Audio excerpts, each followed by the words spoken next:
is about. Thankfully, a number of people have already gone through the entire program. In the course of the event, we'll have the opportunity to hear from them. But so I don't miss significant protocol. My name is Mary Amakbawa. We find a lot of students asking questions related to data analytics and artificial intelligence, where students coming into the market world think AI would replace what they're supposed to do. Now, that introduces us to the academia and technology world. What happens with AI? What happens with the capacity that we as students can offer when it comes to the job market? So we are here to bridge that gap and learn more as we can. Don't forget to invite your friends to join us here this afternoon, especially the UGBS students. Kindly pick up your phones and text your friends that we are live at the RS Amegashie Auditorium and we are about to have a very insightful program, so they should join us in the next minute. Thank you. And again, remember that we'll also be live on social media pages. At the right time, we'll be sharing the contacts with you of IIPGH. And this program is brought to you by kind courtesy Institute of ICT Professionals Ghana and AFOS Foundation. We begin the program, of course, with a note of welcome. It is my pleasure to invite onto the podium Madame Celestina Marjorie Quest to do this for us. With a hand of applause, she is the Assistant Registrar, Academics, University of Ghana's Business School. Hello, everybody. Good afternoon. So, on behalf of the management of the University of Ghana Business School, I'd like to welcome all of you to this afternoon's program on the theme Transforming Businesses with Data Analytics and AI, the Role of Industry and Academia. I cannot begin to emphasize enough the important role that AI and data analytics are playing in our lives currently. So I'd like to therefore urge you all to listen attentively to everything that's going to be said here today and to ask all your questions when it is time. Thank you for coming and enjoy the program.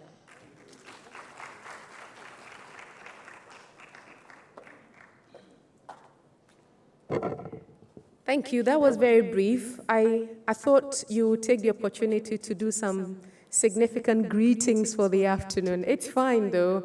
I get it. I get it. We'll do all the introductions that matter. But, of course, as part of our initial welcome and introductions, we'll be doing it alongside the opening remarks for this event. And we will receive that from the host, the Dean of the University of Ghana Business School, Professor Justice Nyingma Bawale. With a hand of applause, help me welcome him. Thank you, Madam. When I was contacted and the proposal to collaborate on this activity, I was excited. And I was excited because if there's anything that today changes the way the world works, and that which most of us are connected with, it is the issue of AI, analytics, big data, Internet of Things, and all of those jargons that have become very common to the sector. It is important that I'm sure those of you who are here, and perhaps a lot of people who are online, appreciate it even better than I do, that you pick your phone and you click on a number of things that stare at you, and that triggers a huge alley of communication and targeted advert. And you ask yourself, why is this happening? There are a lot of young people here, so I won't say what I was going to say. But if you were to click on inappropriate content on the internet once, you would find that you get bombarded with several of similar content. When I try to buy an air ticket and I log into the airline's website and I attempt and I stop, I immediately see that my Facebook begins to show the advert of that airline and consistently shows. Now, our world has become so complex, but this complexity is run by, as somebody would say, some background, knowledge. And that background knowledge that runs our world today has become so important that if you wanted to be able to stay ahead of competition and to be relevant, you must begin to understand what this background knowledge is. And the background knowledge that works on our iPads, our phones, our computers, and begins to direct us and lead us into things that sometimes we want to do, but also things that we do not want to do. If we need to understand all of those, then you must actually be in a particular environment. And I am happy that IDEC, the Institute of ICT Professionals, and AFOS, of course, together with the business school, have found it ready to work together to entrench and consolidate the knowledge in these emerging areas that the world has gone and left us far behind. If you have to be able to compete within the global architecture, if you have to be able to be part of the conversation across the world, you need to be able to connect quickly. Unfortunately, Africa has been left far behind in the areas of artificial intelligence, and we have to catch up as quickly as we can. And this catching up can happen at different fronts.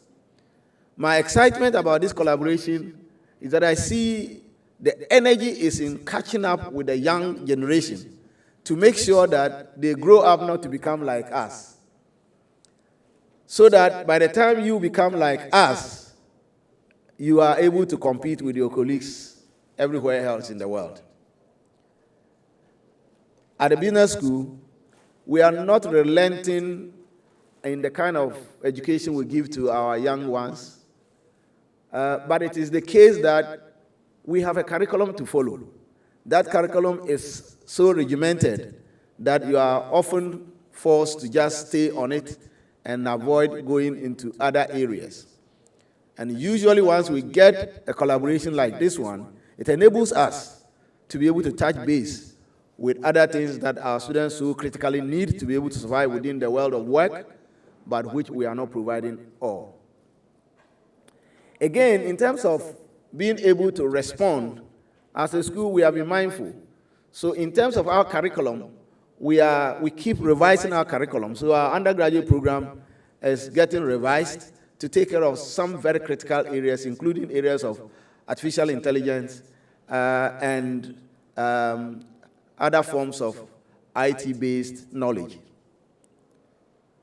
We have also recently put together a very fresh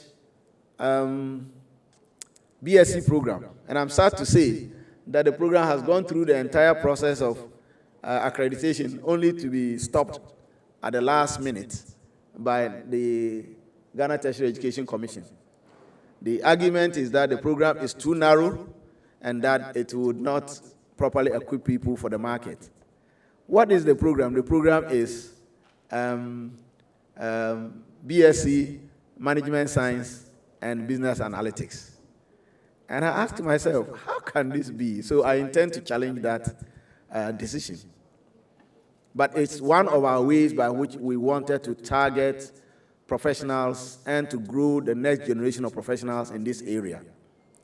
At the master's level, we've just got a PhD program approved in management science, part of which will take care of the knowledge area in analytics.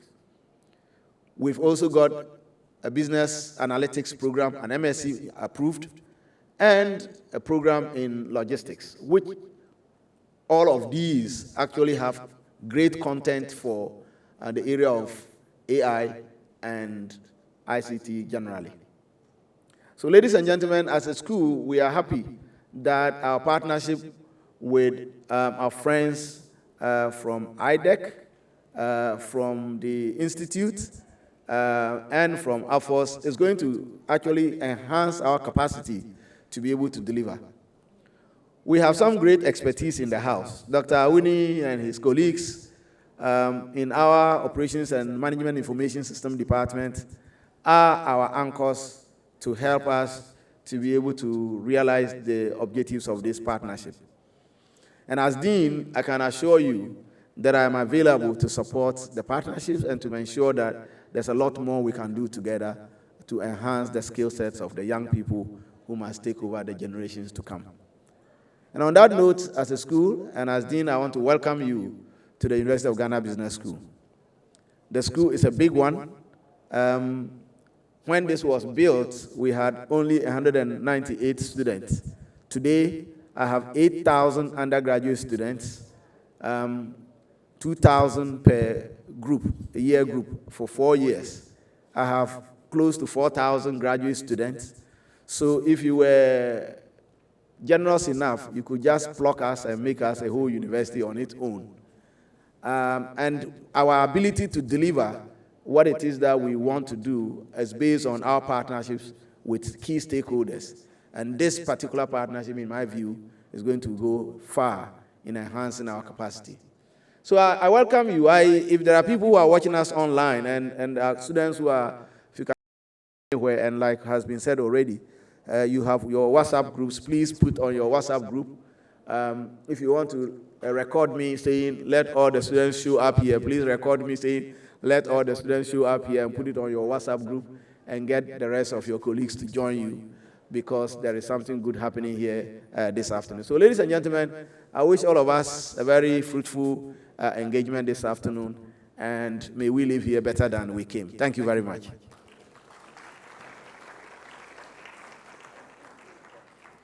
Thank you very much, Professor Bawuli. Your words are always insightful. Truly, Africa has been left behind when it comes to the area of artificial intelligence, and there is a need to bridge that gap. We are happy to once again commend the University of Ghana Business School for introducing such topics and courses with programs at the postgraduate level, the PhD at the business school, where we have courses like the business analytics and the programs in logistics, where we believe all these provide great content when it comes to artificial intelligence.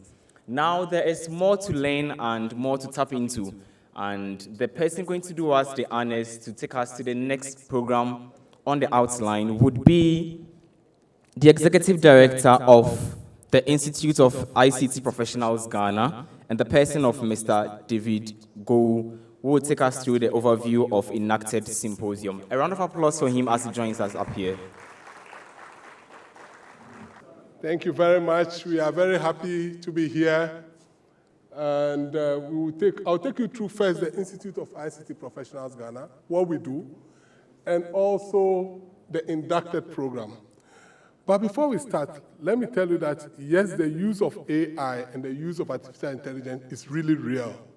So you see this, transforming businesses with data analytics and AI. So this topic was actually selected by ChatGPT. So ChatGPT, we asked ChatGPT, we are coming to talk about data analytics and AI. What topic do you think we should put? So ChatGPT gave us options. And we looked at the options and we said, okay, we think transforming businesses with data analytics and AI will fit the day. And that is how the world is moving. Very soon, the dean will have an artificial intelligence special assistant that would write all the letters, send all the emails, and you as human being, you just have to regulate what it does. That is why we are bringing this to you. And I'll take you briefly through the Institute. The Institute of ICT Professionals Ghana is a professional association. So I am an engineer. There are several others from different fields of the ICT field that have come together to help promote technology. And we run a lot of initiatives. And one of the initiatives is the Industry Academia Tech Dialogue. So I'm going to show you the Industry Academia. So you see a number of them. One of them, which I really, really like, and I think is the best of all, is what we call the Coding Caravan. The Coding Caravan is a very simple initiative. We take computers, hundreds of them, we put them in a bus. We move from the city and we move to the rural areas. And then we introduce kids to the use of computer. We give them 1 day experience of how to use the computer to code, to develop apps and games. And last Wednesday, 2 days ago, we were in Ofuasi IIPGH constituency where we engaged over 200 students and 70 tutors. And the Minister of Information and the MP for the constituency, he was there, he supported us, he encouraged the young ones, and this wave of technology is going all over the country, and we really want to bring that to you because you are the next leaders, you are the ones that are going to take this up when you finish from this university. Then we have our Tech Job Fair, the one that we run. You see every year in February, we run a big Tech Job Fair. This year we had it again at the Accra International Conference Center. Over 3,000 young people converged there. It's really a matchmaking event. We bring professionals, we bring businesses, and then we also bring young people looking for opportunities, and we try to bring them together to find synergies. The Tech Entrepreneurs Forum is another one. We had one last June, just last month, where we showcased some of the technologies that young people are developing, some of the apps that we get in the market, and we give these young people the platform to be able to do that. So let me just take you through why we are here, the Industry Academia Tech Dialogue. This started in 2021, where we started moving from university to university, getting those in industry, not only lecturers, but also students, and those from academia. Today we have a lot of our members in academia connecting with us online, and they are going to also contribute to the conversation. So we've been running this in a number of universities, and this is the 8th one. So you see, we started with the University of Cape Coast, we went to Accra Technical University, we also had one at Accra International Conference Center for a lot of industry players and those from academia. We were in Academic City University. I went back to Accra Technical University because they are one of our main partners, and we're looking forward to getting University of Ghana Business School to become one of our main partners that will do this maybe on an annual basis. Then today we are here as part of the 8th Industry Academia Tech Dialogue. Next month we'll be going to Ho Technical University again, and we'll be focusing on agri-tech. So this is just some pictures of the Industry Academia Tech Dialogue, previous ones that we had. Let's go to the next slide. And you can see young people. We are excited because this country is made up of people that are way younger than myself. I'm even looking like an old man. Meanwhile, I'm just in my 40s. But we have so many young people in this country, and you have a lot of talent. And we really want you to channel this talent into good use. So that's the 7th Industry Academia Tech Dialogue. And when we are done here, we are going to have the 8th one as well. All right, so welcome to today's event. This is the 8th Industry Academia Tech Dialogue, and I wish you all the best. Thank you.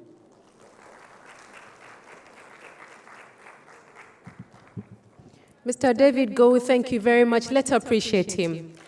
For a lot of reasons, I think this is one of the few events that you see the pioneers pushing it with so much passion, and even where there are no resources, they just believe strongly that this event must happen.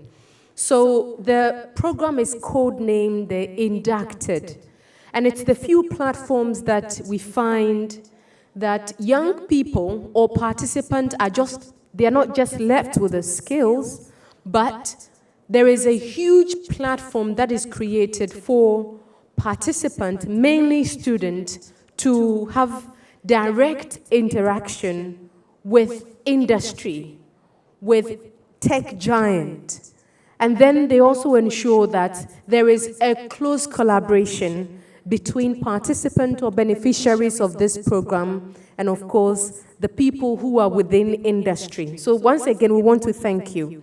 It's my pleasure to invite Dr. Fanuel Wunu. Dr. Wunu is a technical advisor of the digiCAP project. With a hand of applause, let's invite him as he comes over to take his turn to give a few remarks of what this entire project is all about. Thank you very much, Amma, and thanks to very august audience. My name is Fanuel. As has been said already, I will soon have my presentation on, and then, so I work at the University of Cape Coast. I'm a teacher and a consultant, and I work for the Air Force Foundation from the beginning. So I'll just give you a brief introduction about the Air Force Foundation and our flagship project, the Junior Consultant Program. So Air Force Foundation is a German-based foundation with a team in Ghana.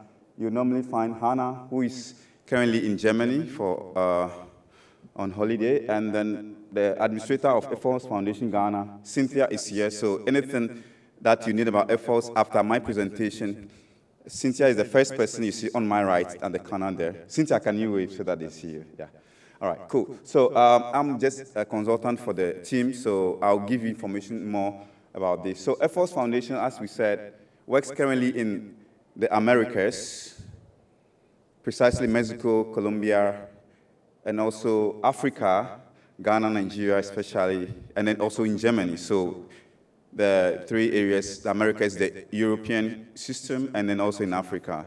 And they are really passionate about entrepreneurial development. In Ghana, their main goal is to support ICT skill development. And that's why they are partnering the tertiary institutions, and then IIPGH.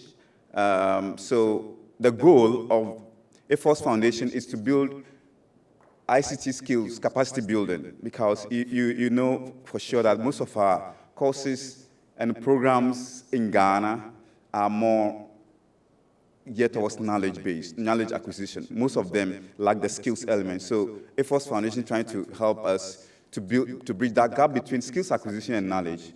Then, so these are the areas. Ghana is there, so you can see all the areas that Air Force Foundation currently works. Now let's look at our flagship project, the Junior Consultant Program, which is the major presentation for today.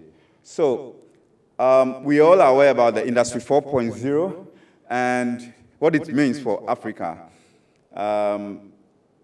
Mr. Go just mentioned how AI is able to help him determine topics for a program like this. I was telling somebody now, even though I'm a junior researcher, I'm working on multiple papers and multiple books at the same time with my teaching and research assistant with the help of AI. So there are so many things. I was wondering how professors of old were able to publish so many books with access to information. Now, AI can pull everything for you, summarize it for you. All you need to do, use your own analytical skills, take this one out, adapt it, and make it work. And this is how it's done. My students use AI, of course, because we don't need to reinvent the wheel. Those things that are there, we grab it as the foundation and then move forward. So we really need to get acquainted with what is happening in the world. Unfortunately, we still have students now, I'm surprised, finishing university who do not have IT skills. And then, well, they are all talking about classes. Classes do not solve problems, unfortunately. Whether you're first class or the third class, does not matter. It's whether you are able to solve problems. And for me, that is really passionate, and we have to look for it. So those young people here who are still in school, who are still developing skills, I told my students yesterday at our final lecture before the exam that, look, you are going to write exams. The purpose of education is not examination. Unfortunately, we have been misled to think that the purpose is to pass your exams. Very unfortunate, but it's to acquire skills. So as a student, one of the things you need to focus on is your IT skill, because now the banks, 2 months ago, our faculty officer was talking about the banks are not looking for business school students for internship again. Definitely, there's no job for business school students. There's nothing that is done by business people working at the bank. Everything is IT-based.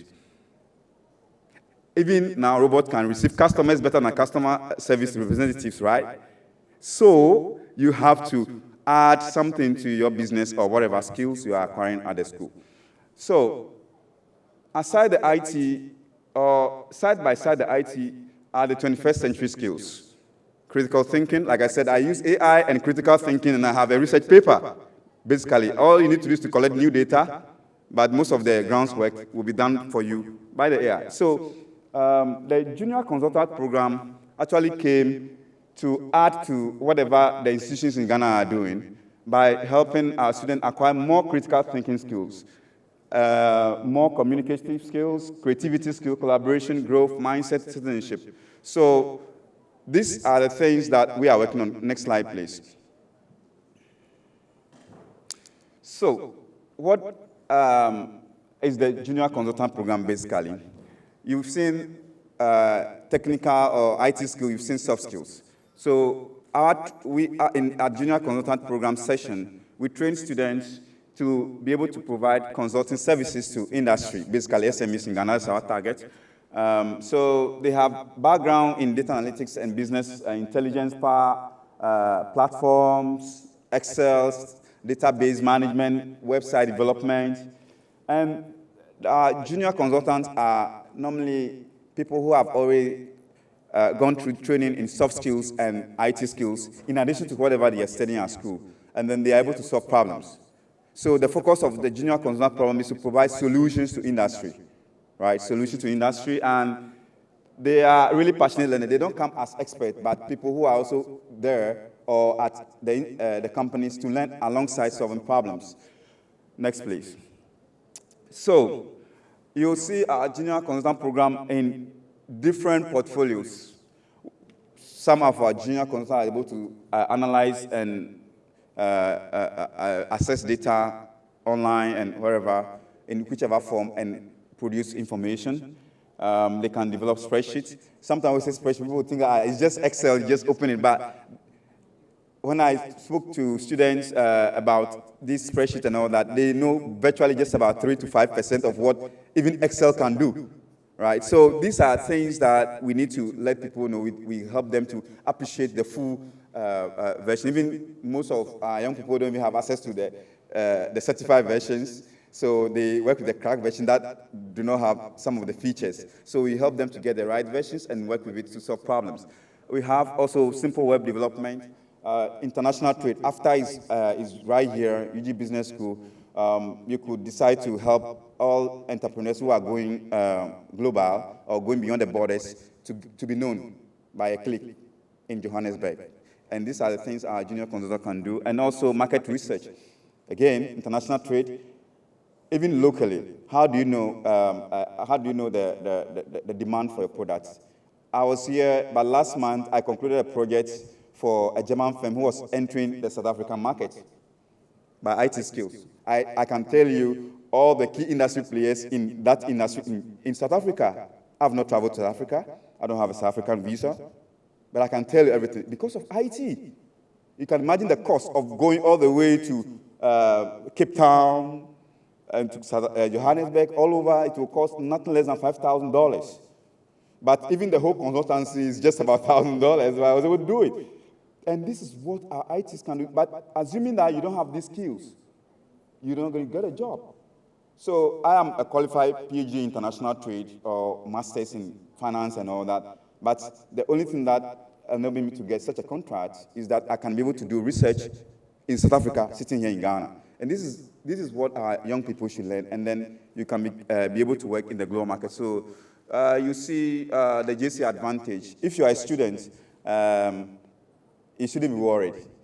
I always tell people, but funny but frankly, that if a University of Cape Coast student can combine academic work with this, the UG Business School, you can do it better. Because our students are more stressed, I think. Along the coast of the Atlantic Ocean, it's no joke. Here is more business environment. So I'm sure your business orientation can help you to multitask and learn. You just need a few hours, about 5 hours a week and then you are able to join the junior consultant program. It's beginner friendly. I have some of our greatest junior consultants are from music. They are from home economics, strangely. Yeah, of course, there are some also from IT and business. So we don't discriminate based on your background.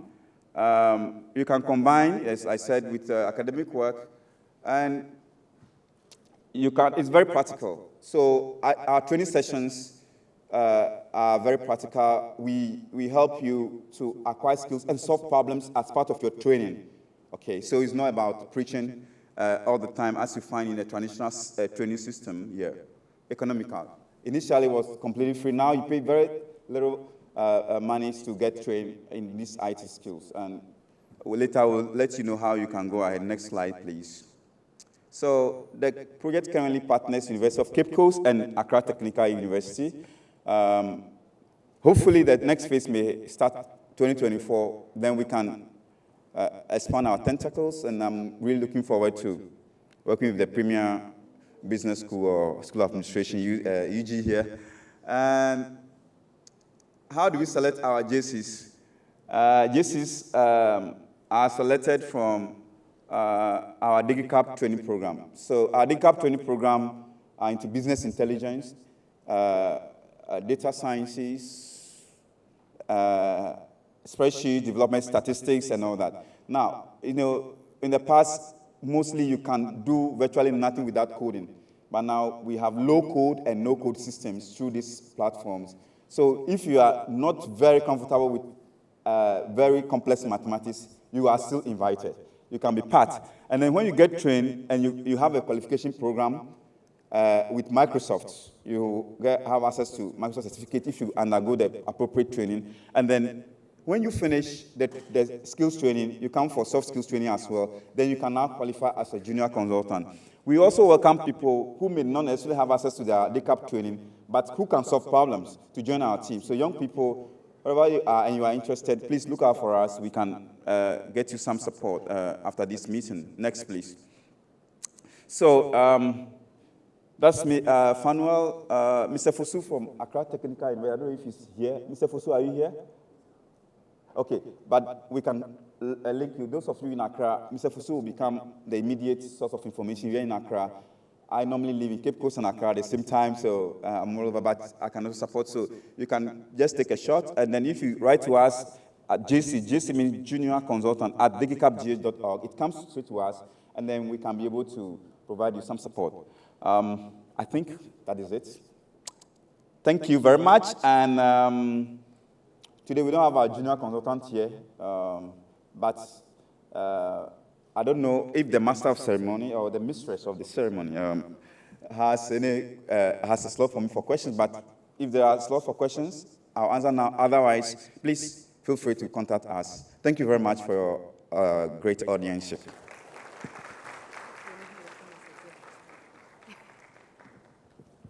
Dr. Wunu, thank you very much. Surely there will be time for questions. You've done an entire presentation, so we would not let you go like that. Before we have the next presentation or next speaker, we are taking a brief break, and that is to have a background of what this project is about, some experiences of those who have benefited from it, and that's a video.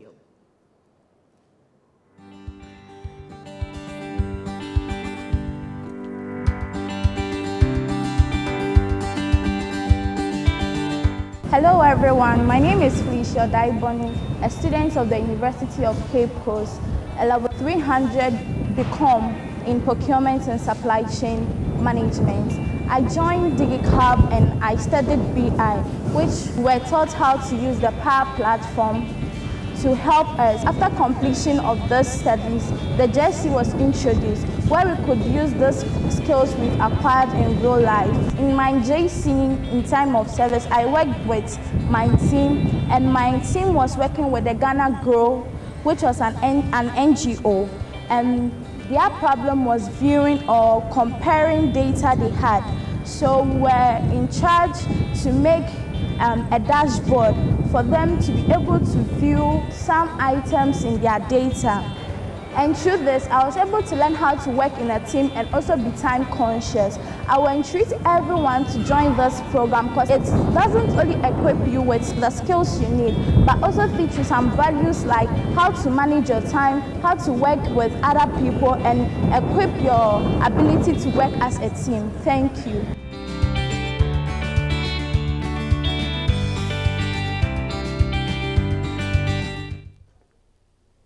And so that was it when it comes to what we learn in class and how we apply them in real life when it comes to data analytics.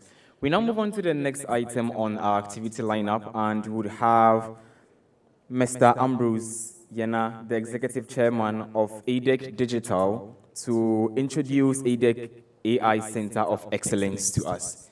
With a resounding round of applause, let us invite Mr. Ambrose.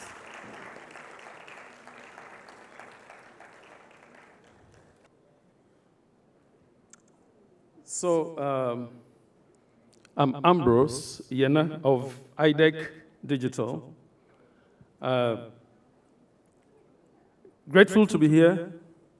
So I start my address by saying, Mr. Chairman, the Dean of the University of Ghana Business School, Professor Justice Bawoli, David Gowu, the Executive Director of the Institute of ICT Professionals, Hannah Schillingman and Martin Wilding.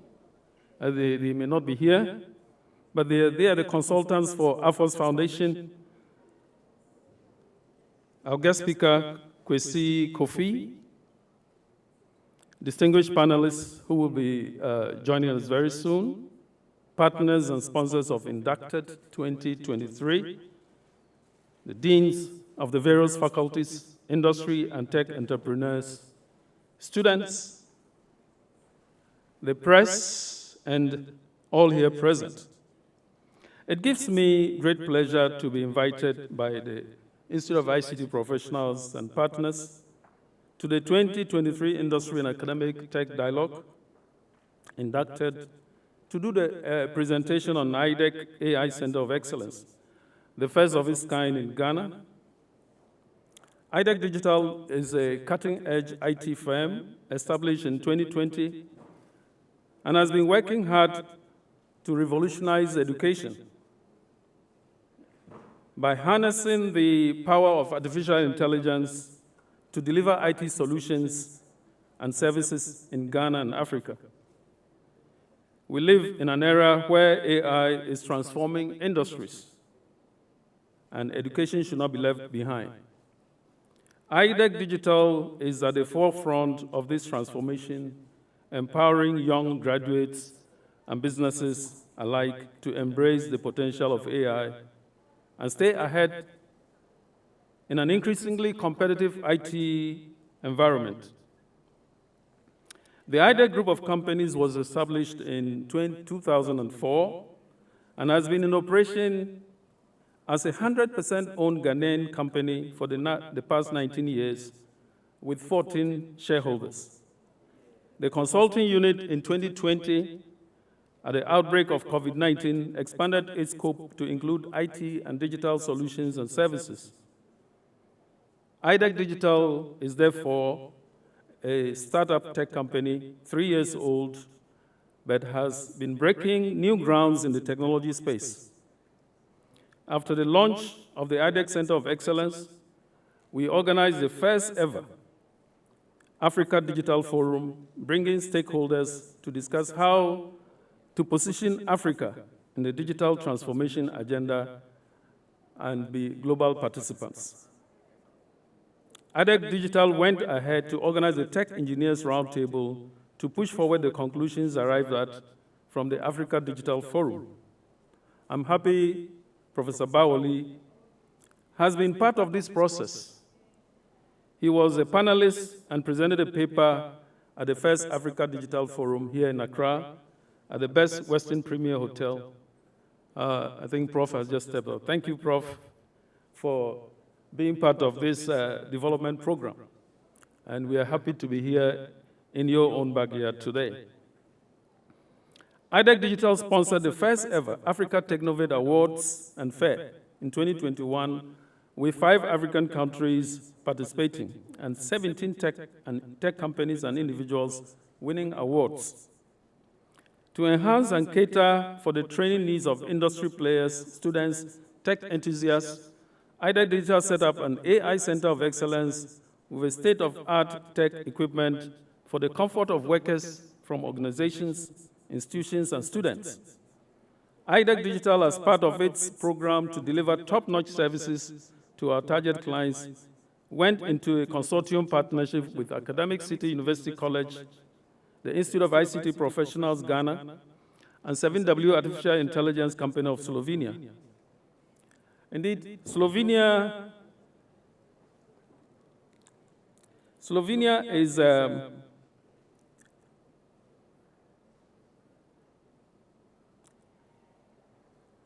IDEC Digital went as part of its program to deliver top-notch services to our target clients, went into a consortium partnership with Academic City University, the Institute of ICT Professionals, and 7W Artificial Intelligence Company of Slovenia. Slovenia is an IT hub for the European Union, hosting most of its IT services, including the International Research Center for Artificial Intelligence, in short, IIPGH. IIPGH is a UN-sponsored research center and has collaboration with Joseph Stefan Institute, a renowned pioneer institute of research into AI, data analytics, and etc. In this consortium partnership arrangement, IDEC Digital is working hard with consortium partners to facilitate the establishment in Ghana of the second UN-sponsored Center for Artificial Intelligence to serve the entire region of Africa and beyond. The arrangement with 7W Artificial Intelligence Company of Slovenia brings on board cutting-edge technology tools such as digital twinning and state leadership artificial intelligence managerial tool, SLIMT, with obvious benefits such as assisting business organizations and institutions with productivity improvement suites and cost-saving tools.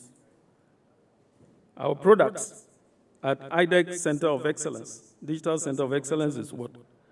We do artificial intelligence and business intelligence, robotics and data analytics, state-of-the-art AI center. We have AI-enabled cybersecurity solutions, information technology training services, web and mobile app development, e-commerce platform, and business process outsourcing services.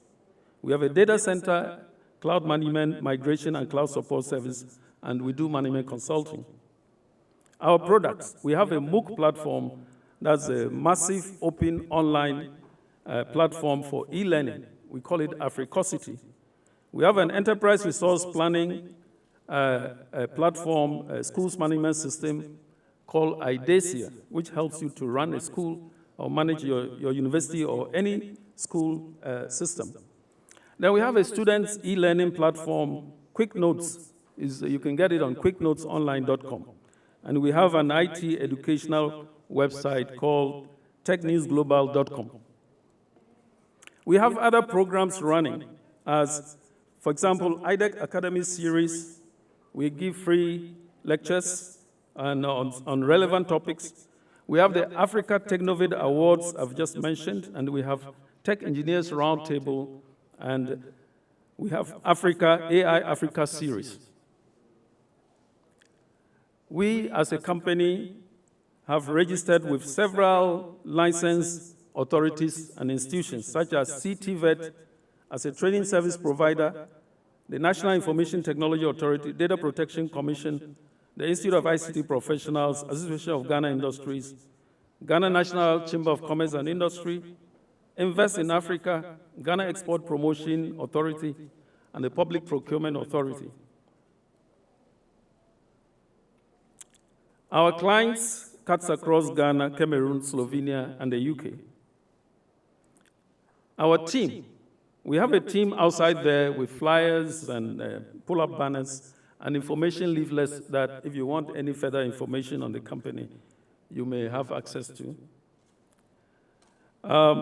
The relevance of AI in education. We're talking AI. If you have a certificate in artificial intelligence, data analytics, and any of these other trending technologies, you can personalize your learning program. You have intelligent tutoring. You have advanced data analytics. And the benefits to you as young graduates is what? You develop your skills, you become industry relevant, and you have a competitive advantage over your colleagues who have not done similar programs. And the benefits to businesses, for entrepreneurs like us, what is the benefit of these programs? You have enhanced productivity, you have data-driven decision-making. Obviously, you come up with more qualitative decisions, and you have automation and efficiency, which all translates into profits. Our commitment and passion as an organization, IDEC Digital is committed to contributing towards an all-inclusive digital transformation for Ghana and Africa as a foundation for the establishment of the Africa UNESCO Center of Artificial Intelligence in Ghana. AI and other trending technologies like machine learning, deep learning, data analytics will create new kinds of jobs, but will require retraining of most of our people in digital skills. And people must begin to transform to stay relevant. Those who refuse to transform will become dysfunctional and experience job losses. AI-enabled systems, as in electronic procurement solutions, can be a development tool in terms of jobs creation, cost saving, and freeing resources for development. Setting up a threshold on procurement contracts to be given to local companies can have a multiplier effect in developing our economies and creating jobs for the teeming unemployed youth, including university graduates. We need policies that will help shape the behavior, beliefs, and attitudes and values as a people. But this will all require leadership commitment. There should be a nexus between industry, academia, technology, institutions, and national service scheme in terms of jobs creation for students graduating with relevant and employable skills for industry and national development. There's a program where the National Service Secretariat will be taking students that have got these new trending skills and post you to organizations straight away from university because you have relevant skills and industry is ready to take you on. So you'll be ahead of your other colleagues who will be looking for jobs. We will need industry solutions that are relevant and purpose-driven. This will require the redevelopment of our curriculum to produce graduates that are ready for the job market. I'm happy Professor Baoli mentioned it. There are technologies like Agile and AI technologies and tools, and they are the next frontier in business transformation where speed and velocity will affect businesses in terms of streamlining our production processes and maximizing the business profitability. If you do not act quickly, you lose your relevance. As a company, IDEC AI Center of Excellence, we are organizing an AI-enhanced cybersecurity workshop to effectively combat cybersecurity. And anybody, any company, organization, especially fintechs, they have systems and tools that already fight cybercrime. But if you have AI-enhanced cybersecurity, it's going to deal with the problem more decisively. Very robust systems that help you fight cybersecurity. Then we have AI Africa series, and it's coming ahead of our next Africa Technovate Awards, and it's our next event coming up soon, a platform for African AI thought leadership. It's a groundbreaking virtual discussion series involving researchers, policymakers, technology entrepreneurs, tech enthusiasts. Details will be announced on our social media platforms. Conclusion. IDEC Digital is not just an AI center of excellence, it's a gateway to a future where AI is seamlessly integrated into education and industry, which empowers young graduates and businesses alike. Our technical skills development provides hands-on training in the latest AI technologies and tools, helping to build new generation of skilled AI practitioners. And by leveraging personalized learning, intelligent tutoring, and advanced data analytics, IDEC Digital equips students, industry players with AI skills, making them highly sought after in the job market where they are positioned to enhance productivity, to drive innovation, and make data-driven decisions. Together, let us embark on this journey of transforming education and embracing the power of AI with IDEC Digital. I mentioned two resources like Digital Twine and State Leadership Artificial Intelligence Managerial Tool, and these are available for use. These are AI-enabled tools that enhance productivity and cost saving in services provision. And let me just deal with Digital Twine, for example.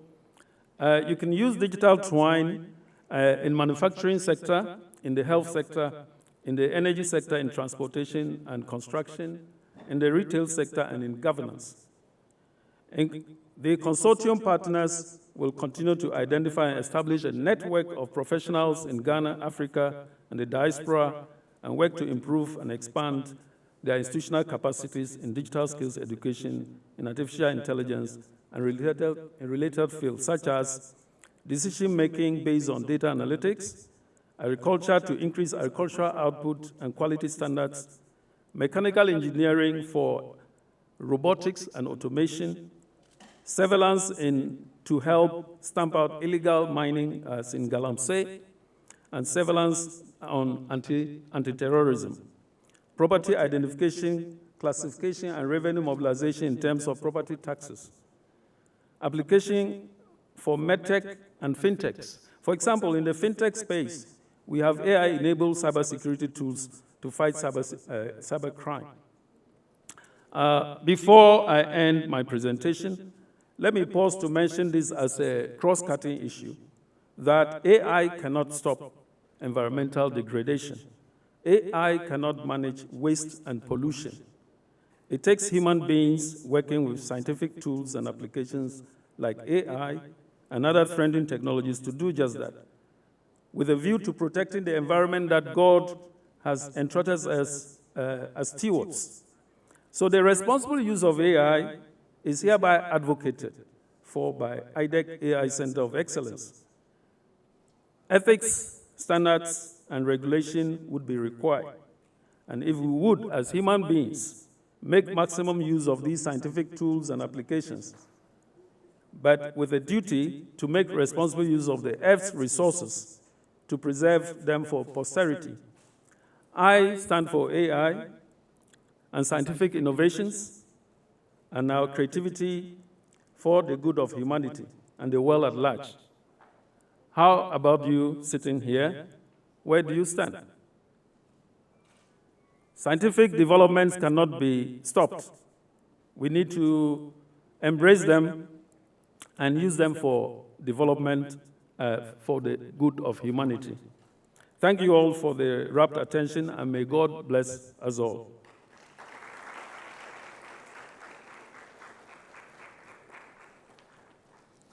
Thank you so much, Mr. Ambrose. I think at the end of his presentation, we can all learn that AI isn't here to take anyone's job.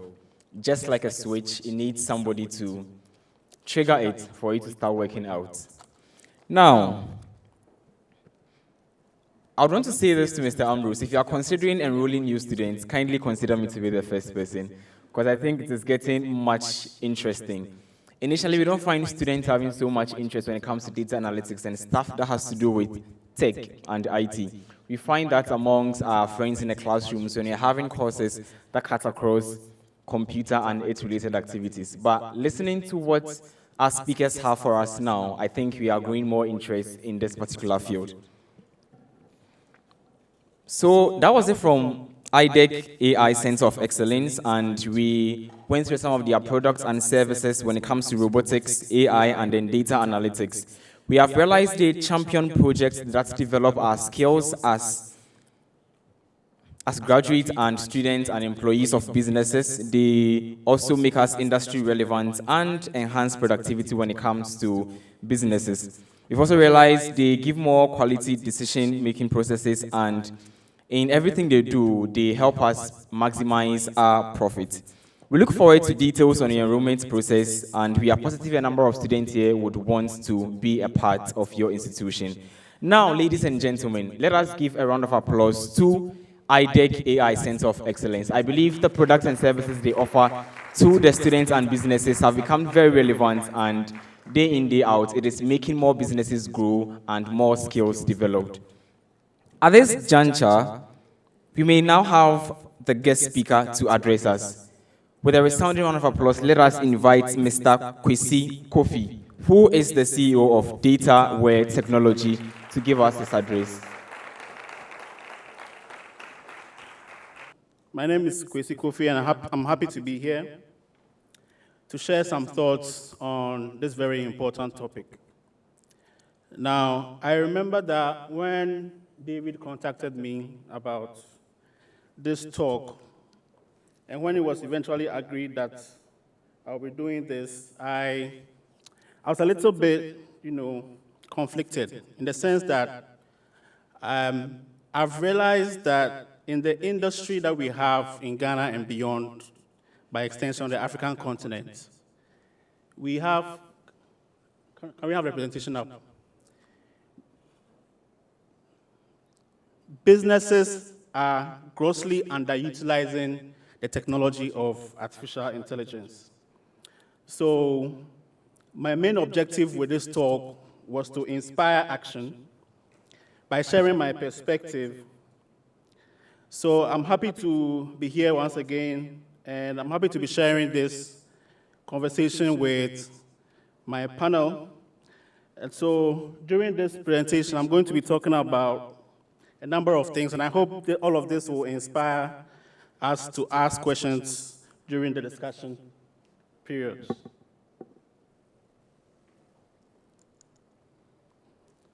So since you are in the spirit of confessions, I'll also admit that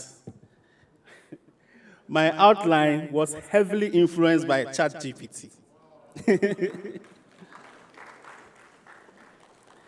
So I'm lead at the company called Dataware Tech, and Dataware Tech is a data and artificial intelligence company, and we have been at the forefront of helping companies realize AI capabilities by implementing data-driven solutions.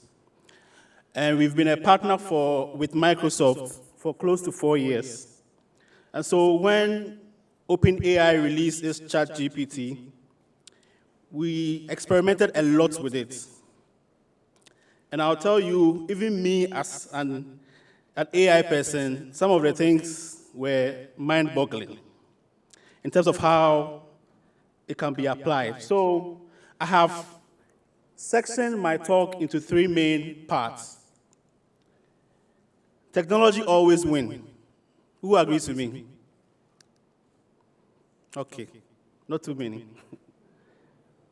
So during this part of my talk, I'm going to be highlighting why I believe that technology will always win. The speaker that came before me spoke about, how we cannot stop scientific research. I believe that as well. Then we are going to be talking about how business transformation can happen through 3 main parts of AI: generative AI, predictive AI, and computer vision. So those are the parts that I want to focus on, because those are the ones that have given us our biggest wins in the last decade. Then I want to talk about AI wars that we have between most of our big tech companies. Then the last part of my talk is to highlight some of the things that I believe needs to be looked at to enable us, utilize this fully. So technology always wins because technology makes our life easier. Now, if we chronicle the technology innovations that we've had over our lifetime, we've realized that stage after stage, it makes our life easier. The first, what I will consider as our first ever invention technology, is when fire was discovered. Now, when fire was discovered, it made cooking possible. Humans were able to protect themselves, provide warmth, so this enabled them to stay in colder regions, and they were able to make some tools. And then, the Kwekwanansi style, when you have people gather around the fire, there's more social interaction. Then we had steam and locomotive era, which sort of powered the Industrial Revolution. So This influence transportation and manufacturing as well. Now, let me ask this. If you were to travel by horse to somewhere in the north, and let's say that took you about 4 days, and if you were to travel by train, and that would take you about a couple of hours, and there was somebody in the north telling you that, get here in 2 hours and I'll give you $100,000, which of the modes of transportation are you going to use? Most likely you're going to go by train, right? So that is convenience. That is technology making our life easier. And people would almost certainly use more convenient manners of things. So following that, we are now looking at the age of computers, right? Now, first we had the desktop computer, then we became more mobile, where we have laptops. Following that, we had other devices like the mobile phones. And what happened was that this enabled us to connect people. So by connecting people, we have much more communication, we have more data being generated. And what happens after that? This is what most people term as the fourth industrial revolution, in the age of data and AI. Now, in this age, we are looking at an explosion of data that has been generated. We started by connecting places, we connected people, we connected devices, and now we are connecting people to virtual environments through the metaverse. So what we have now is that we have an explosion of data which traditional software and tools cannot help us manage. So we need specialized methods to be able to achieve that. I like to watch movies a lot, and so I've been on this current show called Jack Ryan, and it's one of those TV shows about CIA, spy, you have people going to blow up places and things like that. So there's a part of one particular episode that I found interesting. So that's going to be our first video. I want us to take a look at that, and then we'll come back and I'll share my thoughts on that.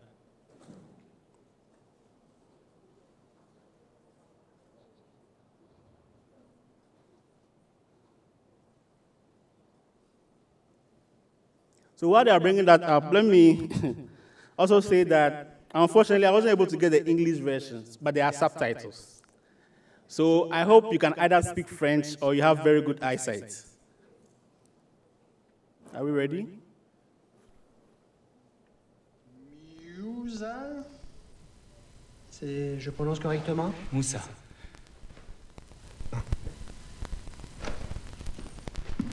Moussa. Oui. Suivez-moi, je vous prie. Je vois que vous avez publié un article sur les services bancaires dématérialisés et leurs effets sur l'économie mondiale. Exactement. Vous pouvez nous en parler? Dans une économie mondialisée, les banquiers de demain devront être instinctifs et rapides. Les services bancaires digitaux et les transactions électroniques sont l'avenir de la banque. Mon article décrivait comment la technologie va bouleverser ce secteur. Une banque telle que la vôtre pourrait anticiper ces changements et gagner ainsi des parts des marchés très substantielles. Au lieu d'essayer de changer le système, vous devriez d'abord apprendre à le maîtriser. Oui, le relationnel, la confiance. Nous travaillons avec ces valeurs depuis plus de 260 ans. S'il vous plaît. Cette confiance ne s'obtient pas derrière un ordinateur.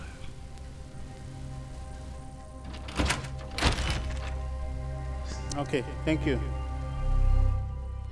So there are two things that he said that I found very instructive. The first one was that trust is not something that a computer can build. How do you know that you can trust someone?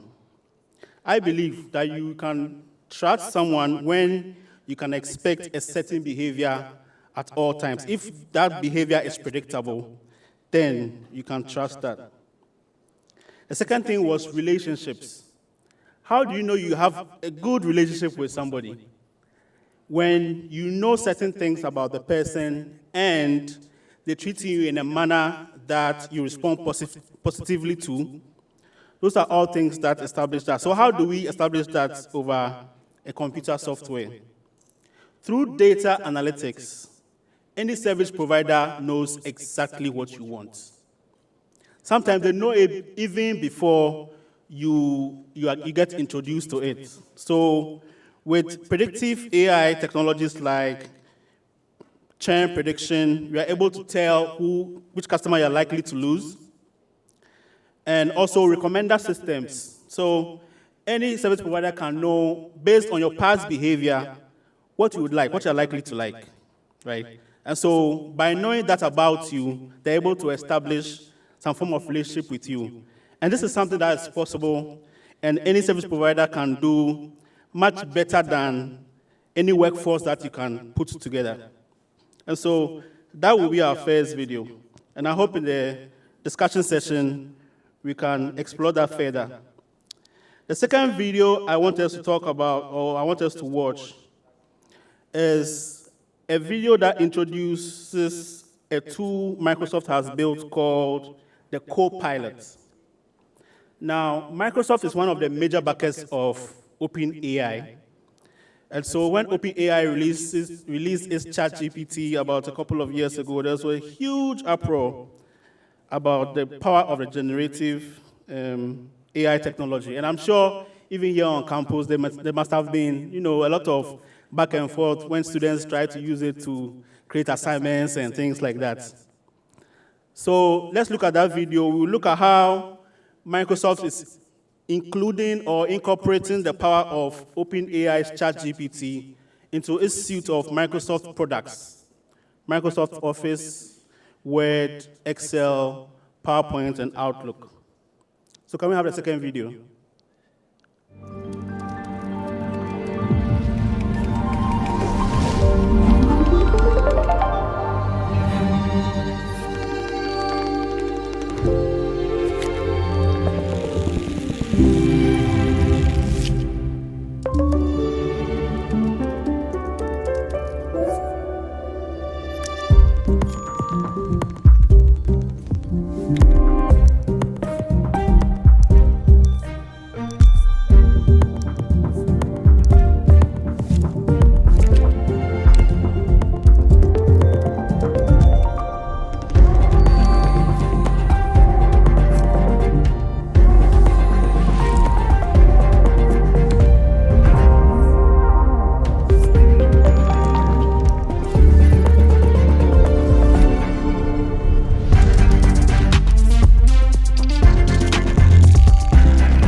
Copilot puts all the rich capabilities of Excel at your fingertips. Say you need to analyze this quarter's sales results. You start by asking Copilot to analyze the data and give you 3 key trends. Within seconds, you've got what you need. But you want to drill in. You ask Copilot a follow-up question about one of the trends. Copilot creates a new sheet. This new sheet creates a sandbox to play in to better understand what's going on without modifying the data in the original sheet. This is a great example of how Copilot up-levels your skills, showing you how to break down the problem step by step. You ask Copilot to visualize what contributed to the decline in sales growth this period. Copilot adds a little color to make the problem jump off the page. Now, you want to dig deeper and ask a follow-up question. Copilot not only answers your question, it creates a simple model of the scenario. And it even asks you if you want to learn more about what it did with a step-by-step breakdown. Finally, you can ask it to create a graph of your projected model. Copilot turned a sea of data into clear insights and actions. Let's see how it can catch you up before a client meeting. Akosua, show us how. Let's say you're preparing for a client meeting. You start by asking yourself, where are my notes? And what did we last discuss? What decisions were made? What are the open action items? Did the team deliver? Tracking down all these details and files can feel like a full-time job. Copilot does the sleuthing for you. So you start by asking Copilot to summarize all your recent customer interactions, meetings, content you've shared, any issues, and deliverables. Copilot works across your calendar, emails, chats, documents, and meetings to find all the pertinent information. Now you've got a concise summary, complete with citations and sources. You can hover over names, quotes, and verify information, or even find out more. Now you know product lead times are likely to come up, so you ask Copilot to prepare all those details for you. Now it's pulling together information from various sources. And within seconds, Copilot synthesizes everything you need so you can feel prepared. Now let's imagine you're working on your business strategy. You know you need to pull together a bunch of information, and it could take you hours to find it all. Copilot brings together everything you need: the numbers, the emails with the commentary about the numbers, the additional context from Teams chats, and reasons across all your structured and unstructured data to create connections and insights in a whole new way. First, you ask Copilot to pull up quarterly projections and identify related risks. Copilot gives you key data points and flags potential issues. Now, you ask Copilot to generate a SWOT analysis based on all this information. Copilot will categorize the strengths, weaknesses, opportunities, threats in a single view so you can see what to prioritize. You notice one of the items is incorrect, so you jump right in and change it. Ask Copilot to turn the SWOT analysis into a new slide for your upcoming executive review. Now it's creating and adding that slide. Right. So isn't that interesting? So that's the power of generative AI and how that's going to influence how we work nowadays, if it's not influencing it already. A lot of employers will want to see you stay up all night, and that's when they feel that you have worked and you've earned your salary. So there's a whole new conversation that needs to be had about how we get compensation for the work that we do, because just know that all of the work that you are doing are serving as resource to make all these models that make all of this possible better, right? Now, when we talk about business transformation, we need to make a distinction between transforming a business and merely growing a business, right? When we talk about transformation, we are talking about implementing tools and technologies that changes the way you do business. So if you say a business is growing, you can say, oh, okay, so now you have implemented an ERP solution, and so you're able to serve your customers in 5 minutes, whilst before you're serving them in 30 minutes. That's just business growth.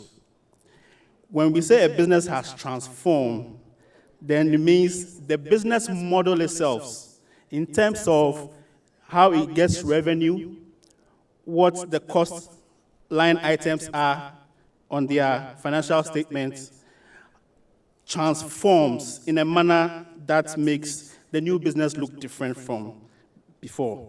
And this is possible with technologies like data and artificial intelligence. I'll give you an example. Let's take MTN. And I know we have a panelist from MTN around. Let's take MTN, right? MTN started traditionally as a telco company. Now I see them as an IT company because, one, they have leverage on data and AI. They're now offering lending services. So that transforms their business. Now there's revenue coming from a line item that you would not ordinarily find in a telco, in a telco company.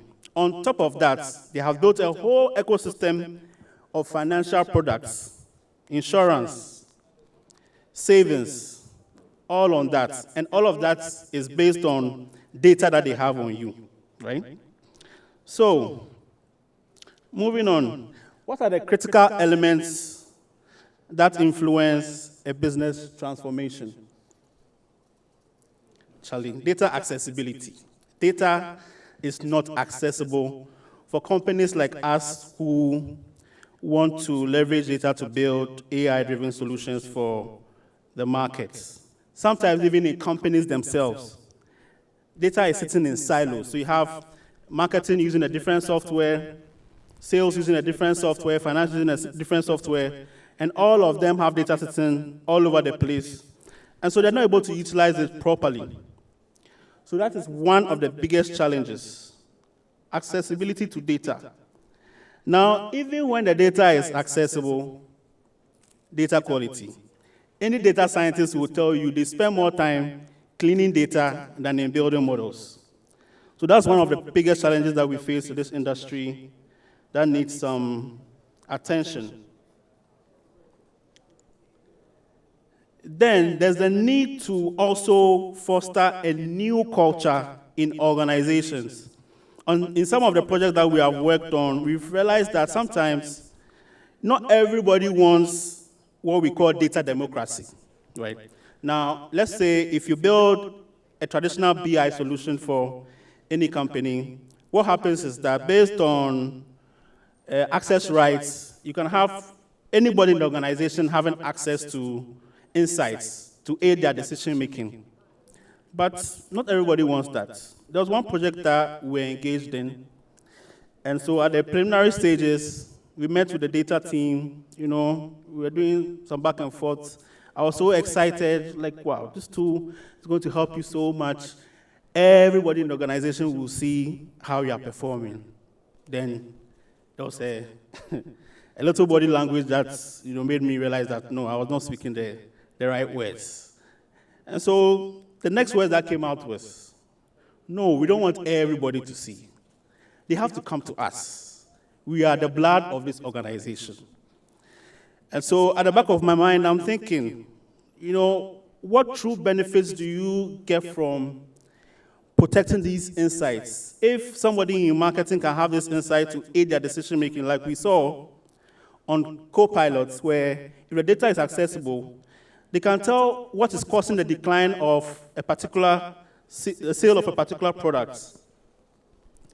So there's a need to have a conversation around how we can begin to change the mindsets that if you are sharing data, it doesn't mean you are giving or you are opening yourself.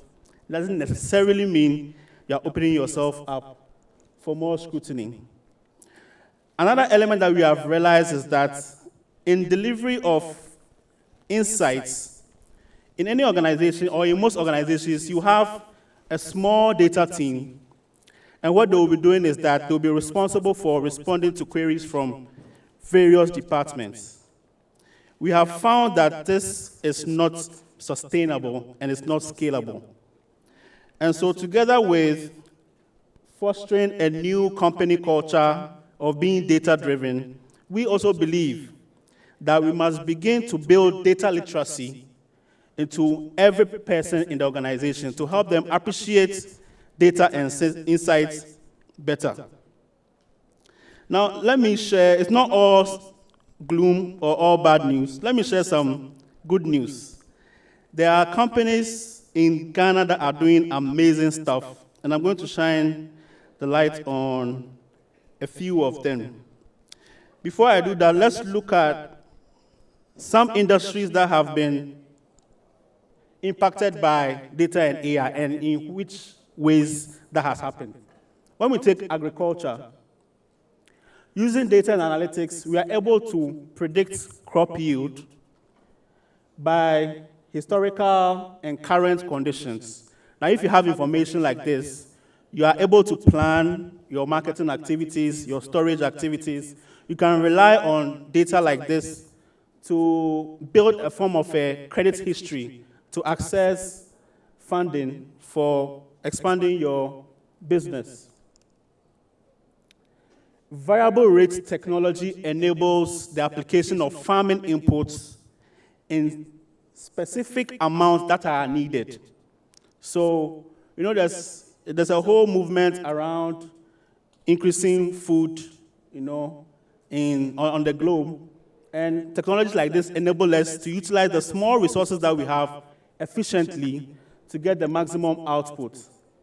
We can use computer vision to monitor water quality in aquaculture, to track fish health. Then, finally, what I want to talk about is disease detection. So I'm going to highlight one company called Cara Agro that is doing amazing work in Ghana and other parts of the continent. And what they do is they use computer vision. So they use drones. They fly drones over farmlands and take images. And based on the kind of images that they take, they're able to infer a number of things. So they're able to help farmers do crop inspections. Now just imagine, if you had, let's say, a 100-hectare farm, how many people would you need to go around to check your crops? How are you able to detect early the health of your crops? Now, from pictures that are taken with drones, we are able to detect earlier than can be seen with the eye. So that's amazing stuff that they are doing. In the area of customer service, how data is influencing that industry is through the use of chatbots and virtual assistants, similar to what we've seen with co-pilots.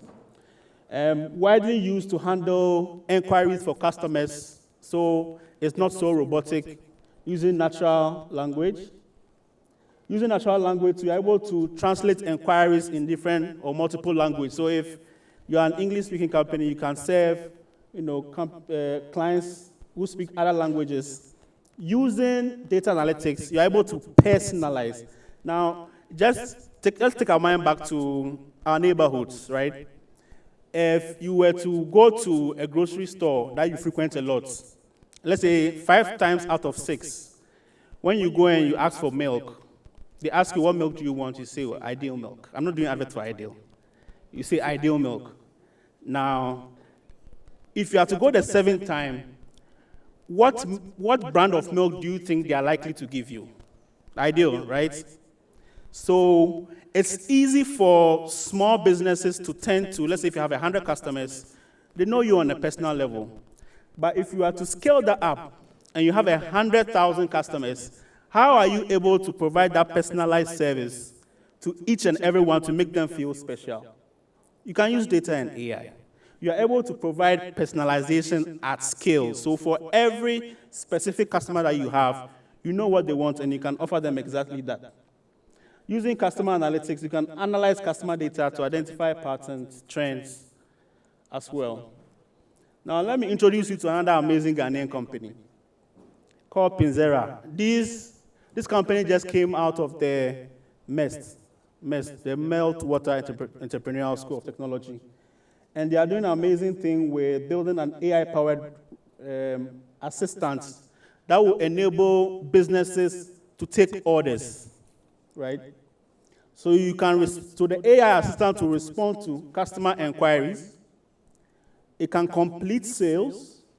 And in the event that the customer needs additional attention, it can route the call to human agents who will be on standby. So if you're a small business, you're in your hostel and you are selling clothes or you are selling baked goods, you don't have to be on the phone. You are in lectures. You don't have to be on the phone responding to customer inquiries or on Instagram responding to inquiries. Zera will help you do that. So let's take the third video. The third video is so that we can see Zera in action.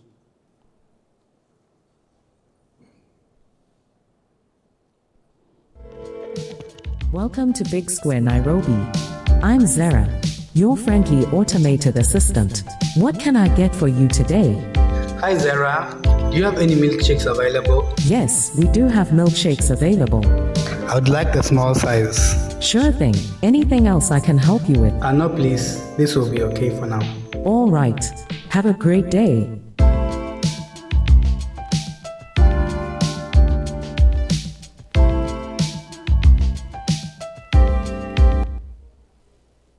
So Zara is about to hit the market. Their wait list is up. You can sign up for it. Back to the slide. Finally, let me talk about yours truly. This is a platform that we are building. It's also yet to hit the market. It's Lucent. Now, Lucent enables you to generate business insights, customer insights, and risk insights in a friendly UI, in a do-it-yourself manner. You don't need to be a data scientist to be able to use this platform. So how it works is that under business insights, you're able to automate reports and dashboards. Under customer insights, you can build, train, deploy, and maintain customer-driven models like churn prediction, sentiment analysis, and so on. Under risk insights, you're also able to build, train, deploy, and maintain risk-related models like fraud detection and credit risk.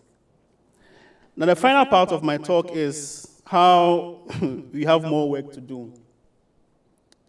These are some of the opportunities for us to grow and make things better. We need a policy on data sharing. It is very disheartening to start a project on a project to build a credit rating model for smallholder farmers. And we got to the point where we needed data sets on farm prices, market prices of farm products. So we're building this project for a startup, so they were very low on funding. And we had to go to a third party to secure that data set. You know how when you see something and you are in disbelief, instead of going closer, you go further back to see if you are really seeing the thing well. When I got the quotes that came for that data set, that was my exact reaction. So I know there are conversations at the continental level with AU on how you can have industry and government find a model to enable data to be shared for some products to be built for the market. So that's one thing that's worth noting. Another thing that's worth noting is that now the world of work is changing. Like I said earlier, you don't have to stay up all night to feel like you have worked. There are more tools that can make you more productive. And so we should focus on the more human things, right? About a couple of weeks ago, there's a little uproar in Hollywood because actors are on strike. They are on strike because they are not happy about the terms of their service. Now, let's look at this. One interesting thing that can happen with the creatives. Imagine that you are a musician or a rapper, and you are signed to a record label. By your contracts, if you are not careful, you sign over your IP rights to this record label.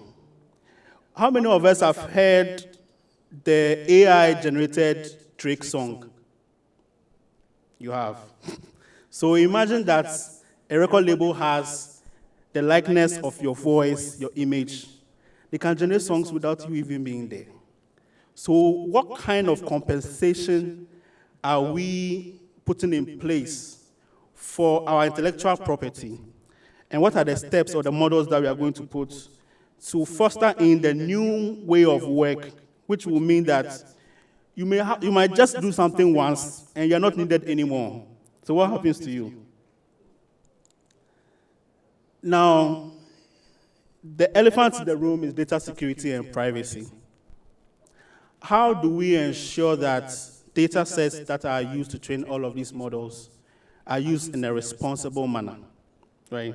If you look at the Microsoft Copilot, what they have done is that they have built an orchestration, what we call an orchestration environment, where they rely on your data. So you saw in the video where if you wanted to summarize something, it will reach out to your Word documents, pull the relative ones. It will reach out to your Microsoft Teams calls, which have been recorded, pull all the relative ones. So in enterprise organizations where all of these data sets are available, now all of these models, remember that once you get any output, the model is looking at your response to see whether it has done the right thing. So it's a learning from, your response. So your input is also being taken. How do we ensure that all of this is done in a safe environment so that enterprises do not find their data sets being compromised? That's also something that we need to think about the ethical considerations. So the import of my message is that do not get left behind. There's always change ahead. Thank you.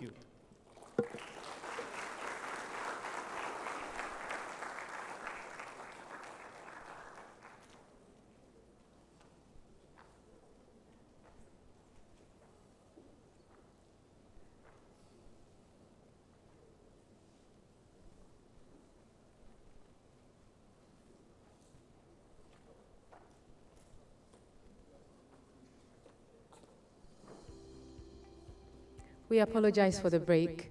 We have a brief video to watch, and then the most exciting part of this event is when we hear your voice. There are other speakers that we have also categorized to be addressing you. But I think Kwesi's presentation has been awesome. Let's appreciate Kwesi, please. Let's do that.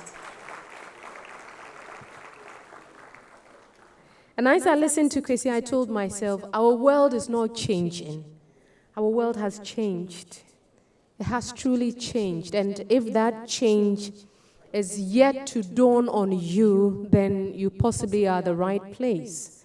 So let's watch this brief video, and then we'll harness major talent in the house, please.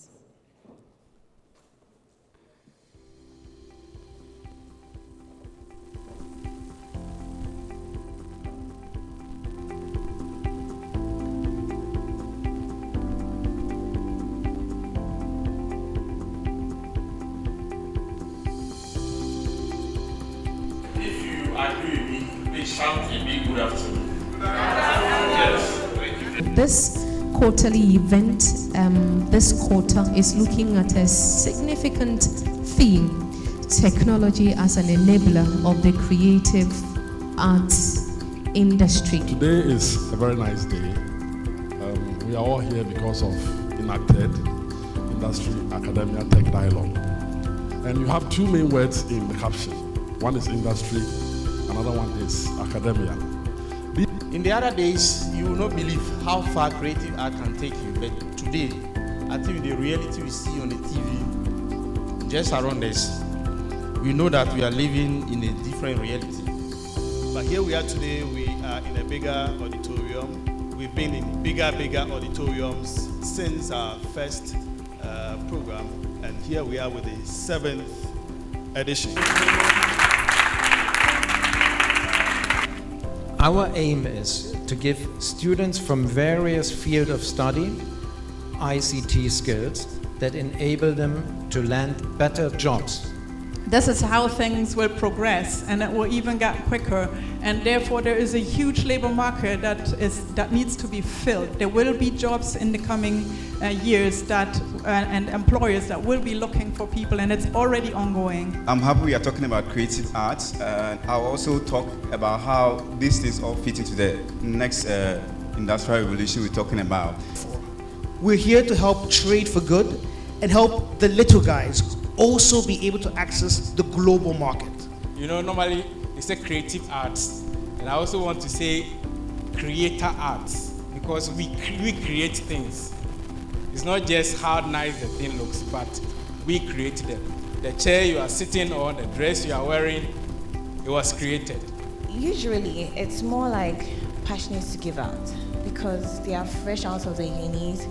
They have a lot of skill, they have a lot of creativity in them, they have a lot of energy, because this is what they have been in for like about 4 years. So they are ready and willing to impact. So it's more about the passion they want to give.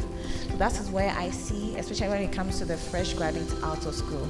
Once again, as we keep on saying that technology is advancing each and every day and making things easier for us, is also very expensive. The ones that are open source for us to use and you don't have to pay anything to any developer is most of the time faulty. It has a lot of bugs. You know, passion is something that can never be taken out of you. Even if you pursue something that is not your passion, at the end you come back to your passion. I once watched CNN and it said, technology is going to make a lot of people unemployed. The way she carries herself, don't you like it? How many of you want to be like her when you grow up?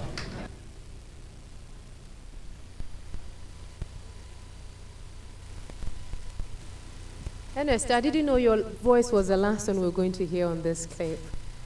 Thank you.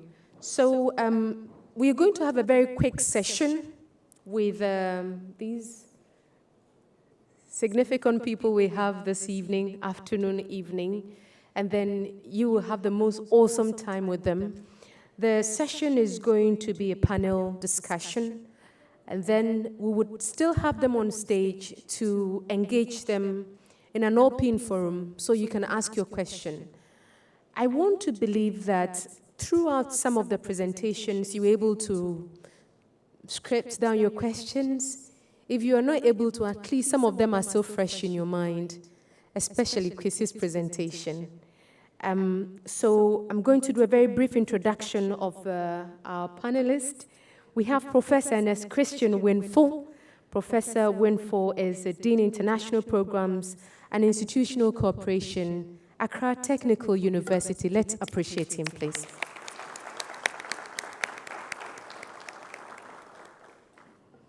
And then we have Doreen Ansa Apia. Doreen is a data analyst with MTN Ghana. Appreciation, please. Doreen, thank you very much for making the time. We appreciate. And then we also have Dr. Emmanuel Awini. Dr. Awini is a data scientist and senior lecturer, UGBS. Let's appreciate him, please.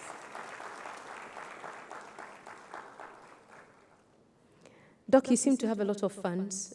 Your clap lasted longer than the others. I hope it's a positive one. Huh? It's hope. Thank you. And then, of course, we have Chrissy, who just addressed us.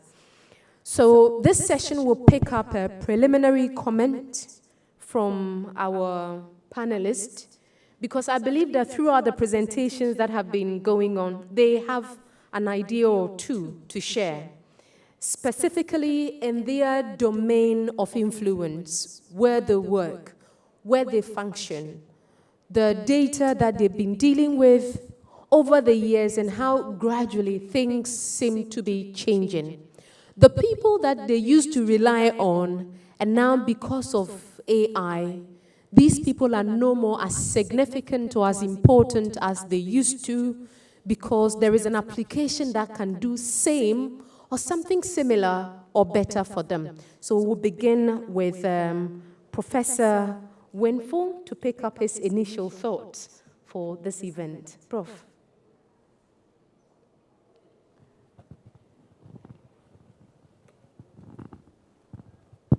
Okay, thank you. Thank you very much. I'm privileged to be here. And when I was listening to the presenters, I realized really our world have changed.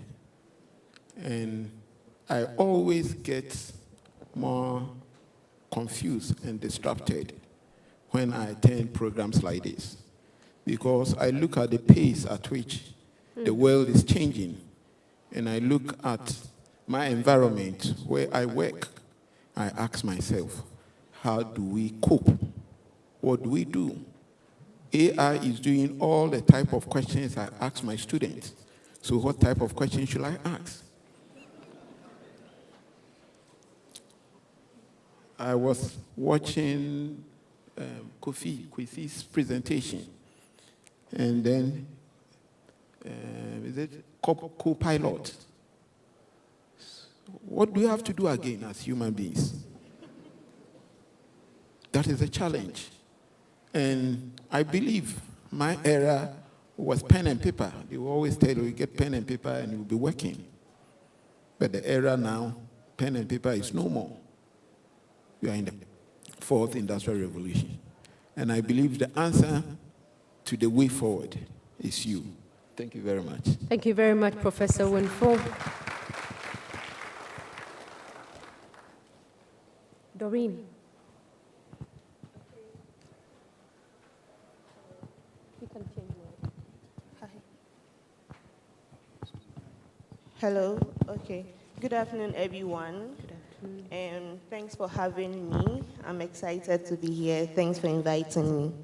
So, going through all the presentations, I realized that it's not just industry that is evolving.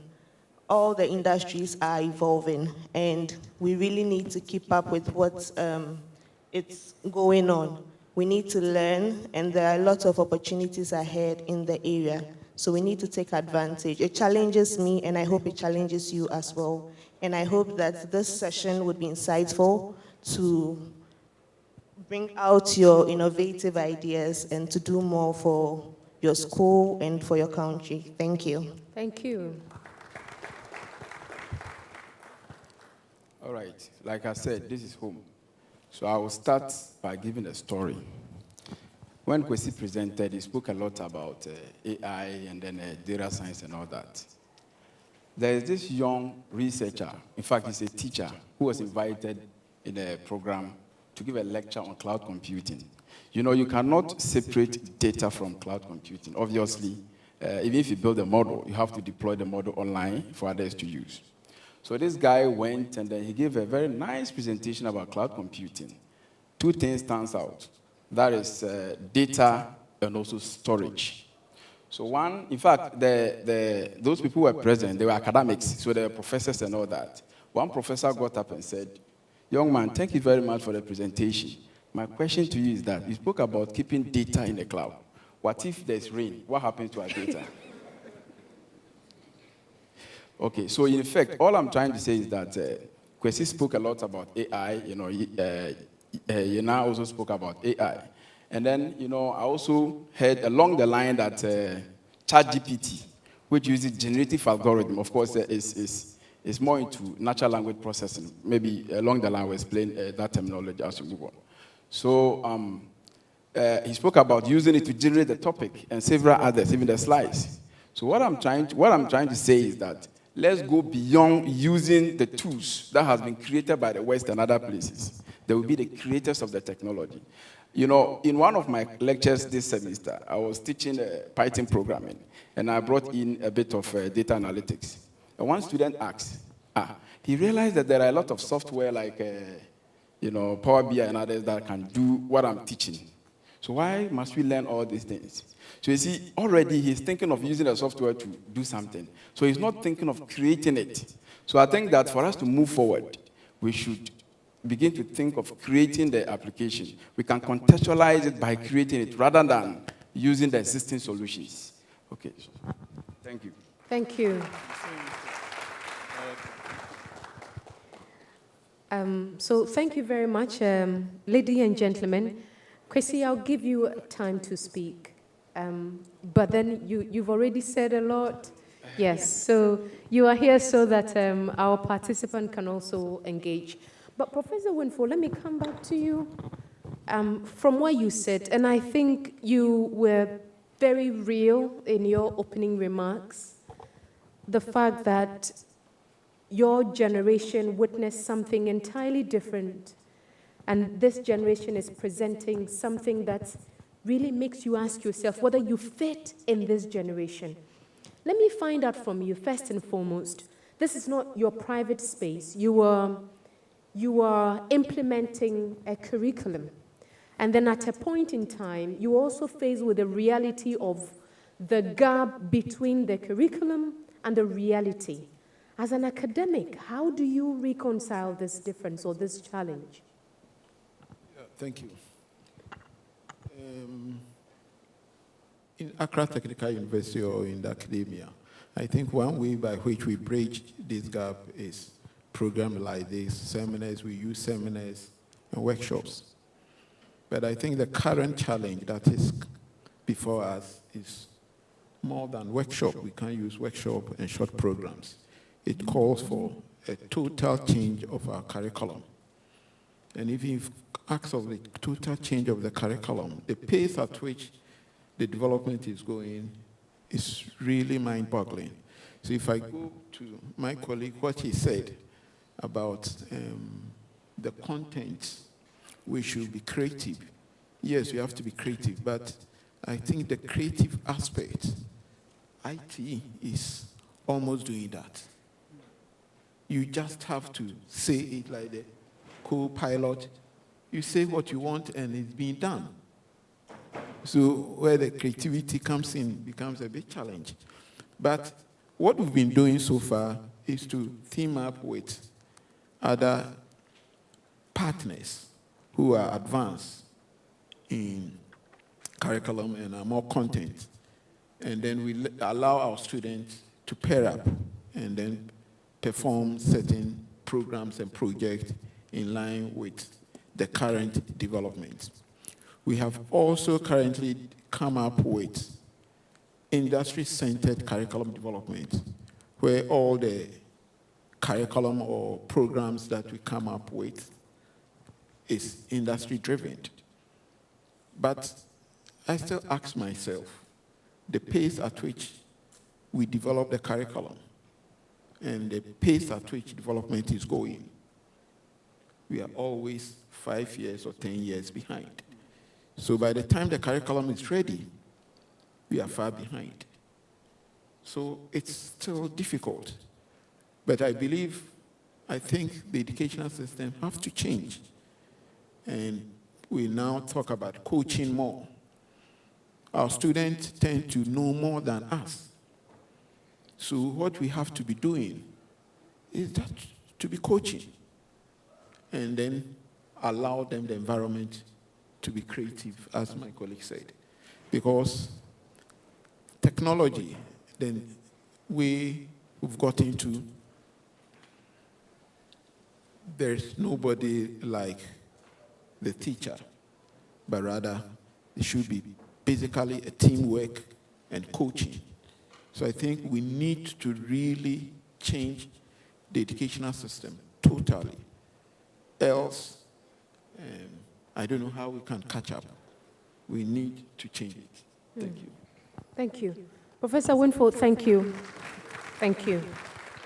So I guess because you are, Dr. Winnie, because you're also within the academia, I would want you to possibly provide some responses to this seeming challenge of the gap between academia, the world of technology, and industry.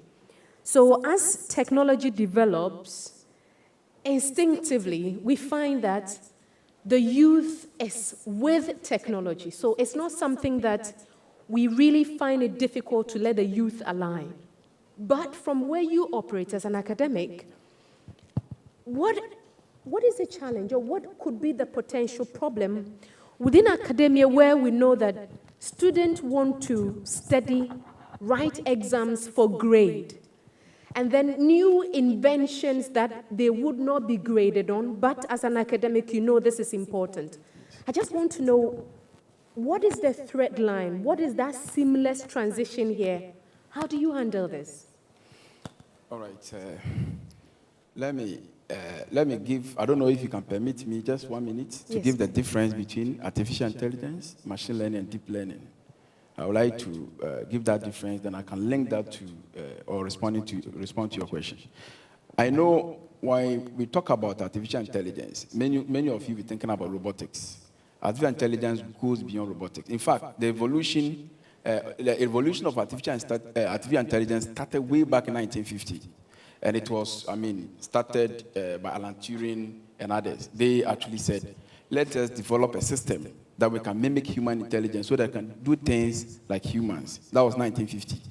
So at the time, the kind of machines they were building, it was hardcore, and it was like, let me give instruction to the machine so that the machine will obey the instruction axis. For instance, I can develop a robot and say that go 100 meters, 10 left, 50 meters, and 10 right, and so on and so forth. It will respect the same direction you give it to the machine. That was artificial intelligence. Fast forward, researchers realized that instead of hard coding the system to obey the instructions that you have given it, let us give it a data so that it will learn from that data and make its own decision. Let me take this practical example. Let's say I have my own house. I have developed a robot. And then in that robot, I had coded and said that after 10 p.m., whoever comes into my house, it should shoot to kill the person. The robot will obey access. Even if your mother is coming, to shoot to kill your mother. Now, it got to a point, that was 1970, where we got to the era of data. Now, let's give data to the machine. And this data, we are talking about attributes, like your own attributes. For instance, your eye color, your skin color. These are attributes. That's the data we are talking about. Let's give data to the machine so that the machine can learn from the data and make that decision. So in this case, if I give attribute of my mother to the machine, and my mother is coming after 10, it do not shoot to kill. So meaning that from 1970 coming, machines became a bit more intelligent. And that's where the birth of machine learning came. So machine learning is more or less a subset of artificial intelligence. Then we got into the era of deep learning. Deep learning is saying that, okay, it can pick data from the environment and make its own decision. It's more advanced. Now let me take this advantage and then handle. Within the academia, as you pointed out, the issue of curriculum is an issue. As it is now, there are certain courses that I teach, and those courses, normally I would like to examine students practically. Instead of asking students to come and sit in classroom and write exams, I would like to give them projects to do. But as you pointed out, our system, current system and the curriculum is in such a way that I have to set exams for students to come and sit down and write it. In fact, where I studied, I have computer science background from Finland. I did about 50% of the courses I did was project-based. I didn't have to go and sit down and write exams. So that's an issue. So this issue has to be tackled from the top. In fact, I'm just right at the bottom, so I cannot decide. At some point, I told my students that I want us, for instance, I teach a course in software engineering. I would prefer that I give you a project, do the project and submit it. And I can even ask you to come and sit down, do the project right there, then I can grade you. But our curriculum is in such a way that students have to come and sit down and write the exam. That's problematic. So it has to be tackled from the top. And then the other part of your question also spoke about that the distance between the academia and then the industry. Yes, as you know, of course, yes, there is a problem between academia and then the industry. There's a gap. Normally, I see it as a trust issue. Sometimes the academia, so the industry think that there are certain things they would like to solve, and academia is not able to provide that solution. So instead, they would rather outsource or look for companies or business elsewhere to develop or give them that solution. So that issue of trust is there. And then another aspect has to do with funding. If you look at Europe and other places, for academia to identify a problem, normally they will bring the problem to the industry. And the industry will find a way to solve that problem and then give the solution to the academia. And that is a way of bridging the gap. And normally the industry also fund some of these projects. For instance, let me give one practical example. When I was doing my master's, we were given a problem. A company came and gave us a problem. The problem was that they wanted us to develop some sort of algorithm to track traveling salesman problem with different approaches. Then the industry actually sponsored. So they made it in such a way that if you're able to do this project within this period, you'll be paid this amount of money. And the problem was given to us, and we solved it, and we're paid. So one other thing is that the industry should also, that issue of trust should be bridged in a way that the industry should also make some kind of funds available, bring their problems to us in academics, that we can also find solutions. In fact, we have the ability, we have the capability to do that. Okay. Let me add to the trust. Yes, really the trust. But I will not blame the industry so much, because if you look at the students we turn out, they go out. I'll use national service. Every year we turn so much out. And how many of them are retained by the organizations? All of them are asked to go back because they are not able to fit in. And if they are not able to fit in, the industry will not have confidence in the institutions that are bringing them out. And that's why I have so much confidence in this model where we have the junior consultant, where it is basically problem-centered approach. And it was marvelous where we had students from UCC came up with problem with industry. And at the end, you see, industry was ready to take them. Industry was ready to work with them. At the end of the program, ATU was supposed to also start their junior consultant. We have a lot of companies who want our students to handle problems. So the trust, I believe, as we are all saying, if the curriculum is changed very well, and we're able to turn out very good students, they go out for national service, the trust will be developed. Thank you very much. Prof, thank you. Let me engage Dr. Awuni. I'll come back to you. I know you want to say something. But Doreen, bring us closer to the reality of course, you're a data analyst, but the reality of AI and data analytics to your field. And my question will be for you to share some specific cases with us. If there are any, if these are not confidential, you want to share them, would love to. Where data analytics and AI have played a pivotal role in driving business growth and the efficiency of your organization, MTN. Okay, thank you for your question. So MTN is a data-driven organization, that I must say, and we look at opportunities in data to make data-driven decisions. So specific use case that I would give would be, we all use data. We browse and everything, and that amounts to usage, and that generates some amount of data on our cell site and everything. So we use historical data to look at trends and patterns in areas. And then with this, we're able to model our network behavior. Now, when we're able to do this, it helps us plan our sites, where to put our sites, our cell sites, to meet your demand or to meet the customer demand, so that we don't end up putting sites where the usage is low and not putting sites where the usage is very high. I don't know if you can, yes. So we plan using the data, we plan our sites rollout using data based on the customer's usage. So we're able to meet your demand now and then project your demand for the future as well. I'll give another example, so one final example where we use trends to also anomaly detection, let me mention. So with anomaly detection, we're able to look at the trends in the data and then detect network issues that could come up. And so this one helps us to improve our service availability and then our reliability. Thank you. Thank you very much, Doreen. You can tell that I have a lot of questions to ask, but we would want you to engage them. That's if you have questions. I want to believe you do have them. We'll bring you the microphone for you to ask your questions. You would help, right? You would. Thank you.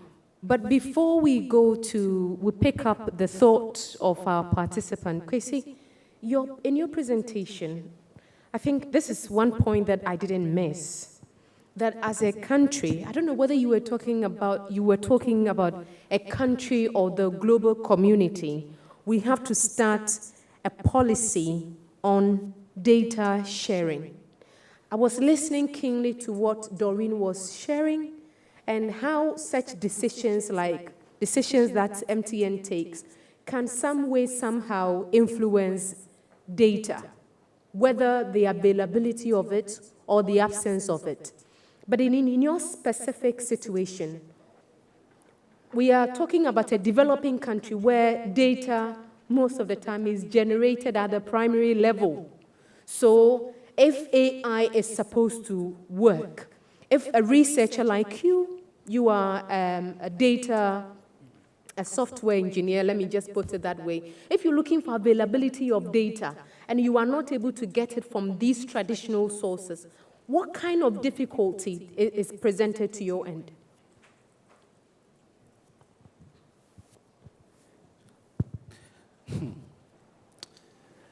Difficulties, there are plenty. Because, you know, the data is the primary resource. And so if you don't have it, it's pretty much very little you can do. Sadly, well, okay, it's expected that industry will generally invest more into harvesting all of these data sets. And so it's only normal to want to protect it because it's a lot of investment in. In my presentation, I spoke about the third party that we're relying on for data sets on price of farm produce on the markets over a period of time. Now, this is their core business. So they would hire people who go to the market, pick all of that data, come back, and then store it somewhere. So, of course, if you're going to them for it, then it will come with a heavy price tag. The only way that we have been able to circumvent that is through partnerships. And so, I don't know if I can say this, but so MTN, for example, they have a lot of data sets on mobile money transactions. If you, and in the past engagement, we've tried to do something, and when we went to them, sorry to put you on the spot, Dory. When we went to them, the conclusion was that we are only open to partnerships. I mean, it was a good thing. They're only open to partnerships. So they are not going to just hand it over to you or even sell it to you, because that is proprietary information, that is data of their customers, which, you know, it doesn't even belong to them in the first place, right? So it's only through partnerships that we can leverage all of these resources to bring solutions that will impact society. Kwesi, thank you. So I guess we would have the opportunity to engage with you now. Who has a microphone? Other than that, you will take the microphone down. Let's have your thought on some of the wisdom that they've shared with us in the brief presentations and remarks that they've given, in Kwesi's elaborate presentations. And of course, as students, we know that you are doing more than classroom learning. You are engaging with a lot of applications. You're engaging with a lot of students from other environment. We want to see how real, you know, you are identifying with what is happening within the virtual space and then in your classroom. Yes, sir. You can identify yourself, please. Thank you so much. Good afternoon, ladies and gentlemen. I'm Dr. Ohene Asante. I'm Special Advisor to the Department of Computer Science. And I'm so happy to be here this afternoon because in the age of artificial intelligence and the fourth industrial revolution, how do we connect our students to the world and to industry? Very much appreciations to the panelists and IIPGH, Dean of UGBS, and the rest. My thoughts, few thoughts on most of the things that panelists have addressed. One, education and training. What is the future of our educational system? I believe that it's an issue of systems and regulation. We have Ghana Tertiary Education Commission, which regulates the business school in its programs that it administers. What is the priority of the state? Are we interested to train the next generation data engineers, the next generation business intelligence analysts that will develop institutions for our state? My next issue has got to do with the country as a country, the 34 million Ghanaian population. Where do we want to go as Ghanaians? We hosting after, or in all these technology revolution, what do we have to do? Then few things that Mr. Kwesi Kofi addressed on issues. I think we should build capacity in numbers. We should build our student capacity, maybe our human resource in the field of data, because data is now expensive than fuel. Data is a new oil. In 2020, when COVID came, we can all tell that many institutions were spending much resources on both internet data and statistical data. So, ladies and gentlemen, these are my few things and short advice, very brief advice to my students. There is an account statement that says, "Say yinaye dani jata dani bi," and yes, I dani jata you now you need burial. Kindly pardon me. To wait, if we are in a community and we are all turning into tigers, please be a tiger too. If we are now tigers and you are still human being, you will be our prey. In this context, I mean in the age of artificial intelligence and digital revolution, if we are now moving to digital skills, please get digital skill. If we all get digital skill and you don't have some, you will now be unemployed, because the new normal is now the digital revolution and we need people with digital mindset. Thank you so much. Thank you. Let's appreciate him. Your knowledge is rather scary, yeah? But that's the reality, isn't it? Okay. Yes, sir. Thank you very much. My name is Emmanuel Beve, and I'm the CTO for IIPGH. I'm a bit worried about the issue about curriculum. I think the two doctors were very much, passionate about it. These days, you can be online and you see several courses coming from great universities all over the world. And you ask yourself, do we have some of these courses here? And it's not happening. And why? Okay. We keep asking ourselves, why should that be the case? Now, you spoke about the authorities that be to give you accreditation to execute some of these courses. I think the dean of business school spoke about, coming out with a course and then later was cancelled because they thought that the content was not good enough. I think that, I don't know whether at the authorities that give the accreditation for these courses to be run are young people like us, or we still have the bureaucrats, who always want to make sure that, you go through the mail. Look at MIT and all these great universities. They have repositories, they have beautiful courses you can imagine of. If you take all our premier universities in Ghana today, ask me or ask anybody, which of them is pursuing courses in AI? Which of them?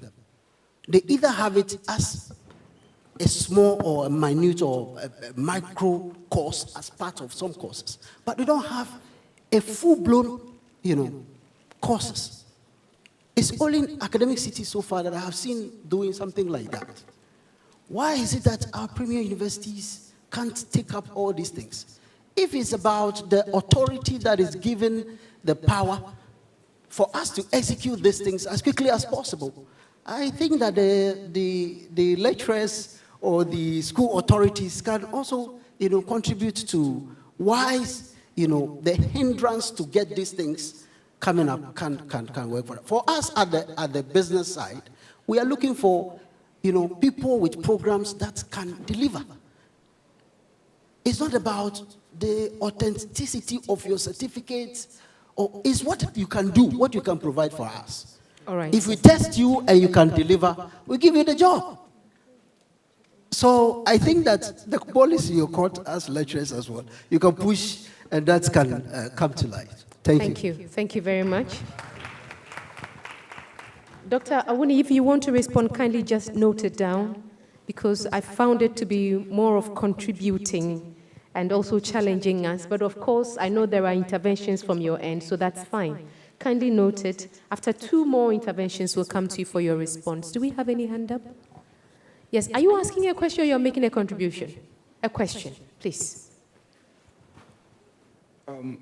Good evening, everyone. My name is Kanyiti.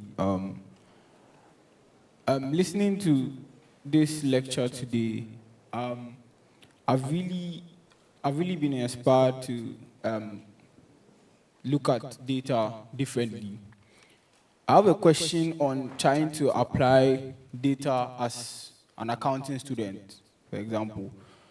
So, data analysis materials are not really, there are very little materials on the internet on application as an accountant or in the accounting field. And my question is, if you are looking to pursue a career in accounting, do you study data analysis like a data analyst would, or there's a way you study it as an accountant? That's my question. Okay, thank you. Doreen, kindly note this. It's not directly your question, though, but then I want to find out what's the reality in the world of work, the kind of certificate that the people bring, the skills that they have, their experience with industry. So try your best to relate it to his field. But I know that Kwesi would also want to make some contribution to that, though the question falls within academia. May we have more questions? If we can have 2 more. Yes, there's a gentleman at the back there.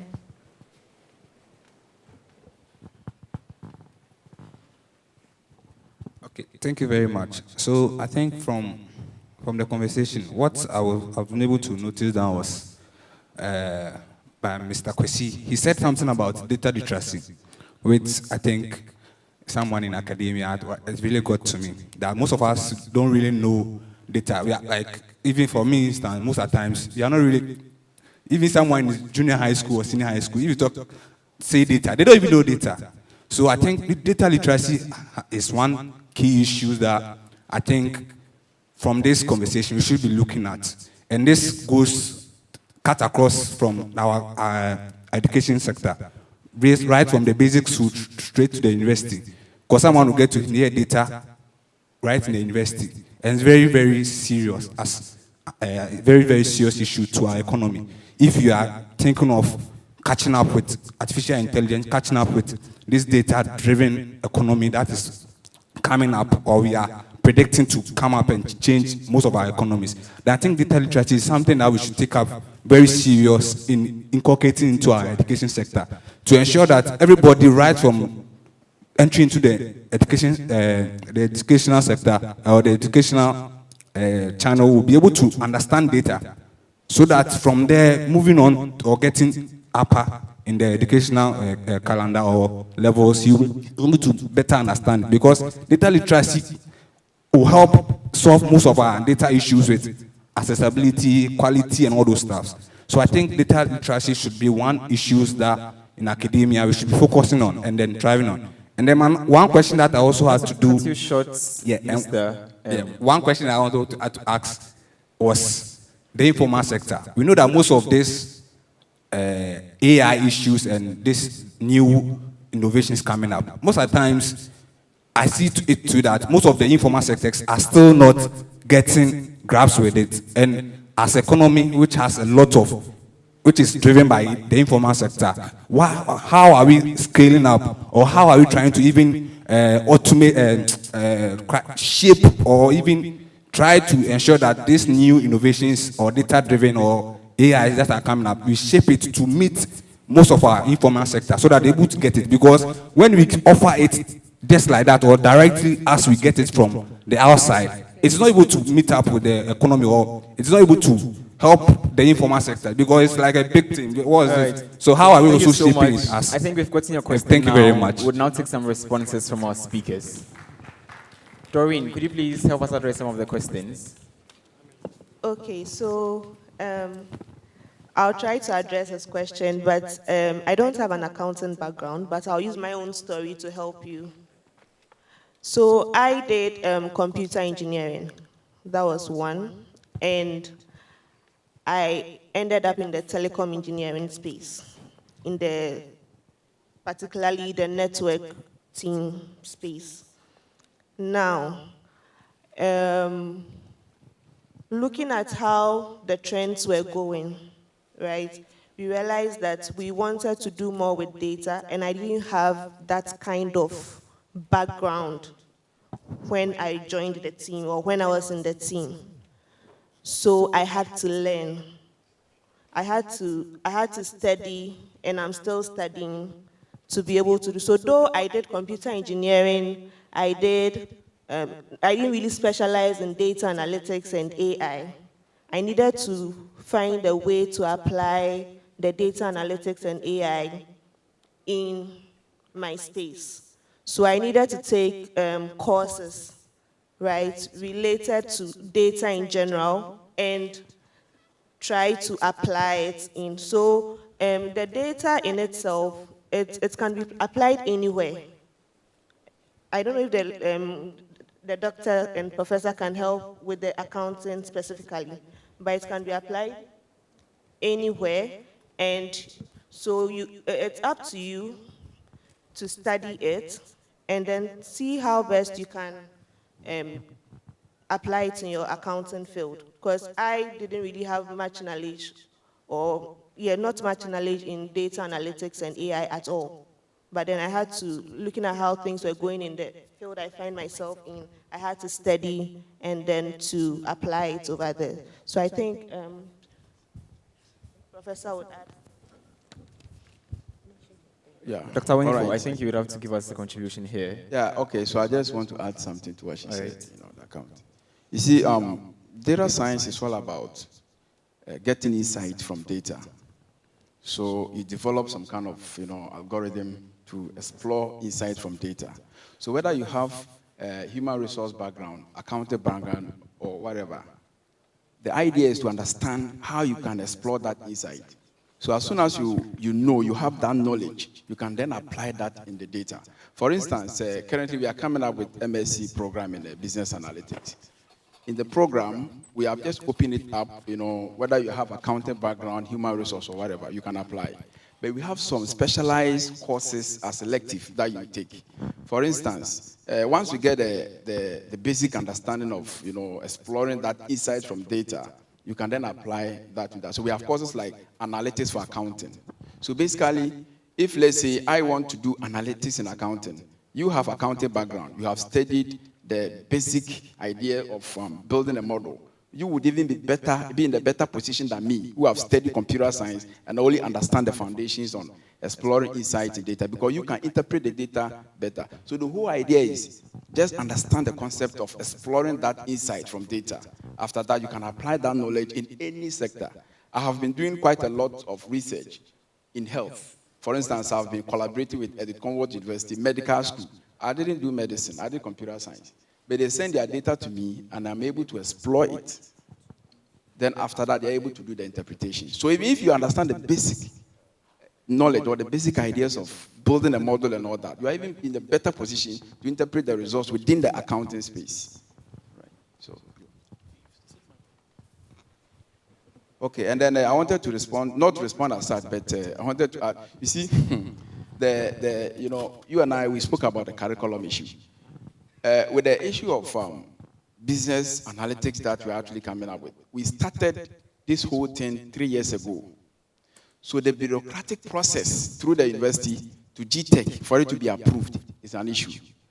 And then another problem that has to do with why we are not mounting, the universities are not mounting programs, is also because of the capacity. Many of AI and machine learning and whatever is a new area. So many of our universities do not have people with the ability or the capacity to teach it. That's one issue.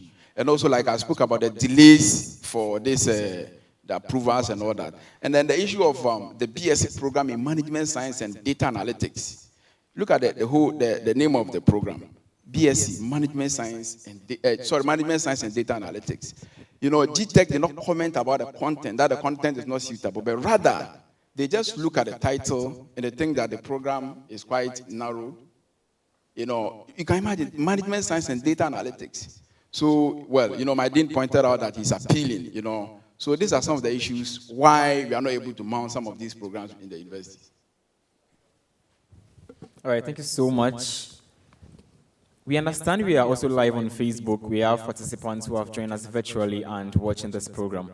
Now, before we move on to the next set of questions, we'd like to take an online question from one of the participants. It reads, it's coming from Carl.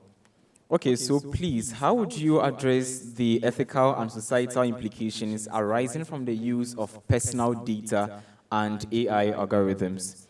Kindly provide specific examples of potential challenges and the strategies businesses can adopt to ensure responsible and transparent practices while maximizing the value of data-driven insight. Any of our speakers could take the question?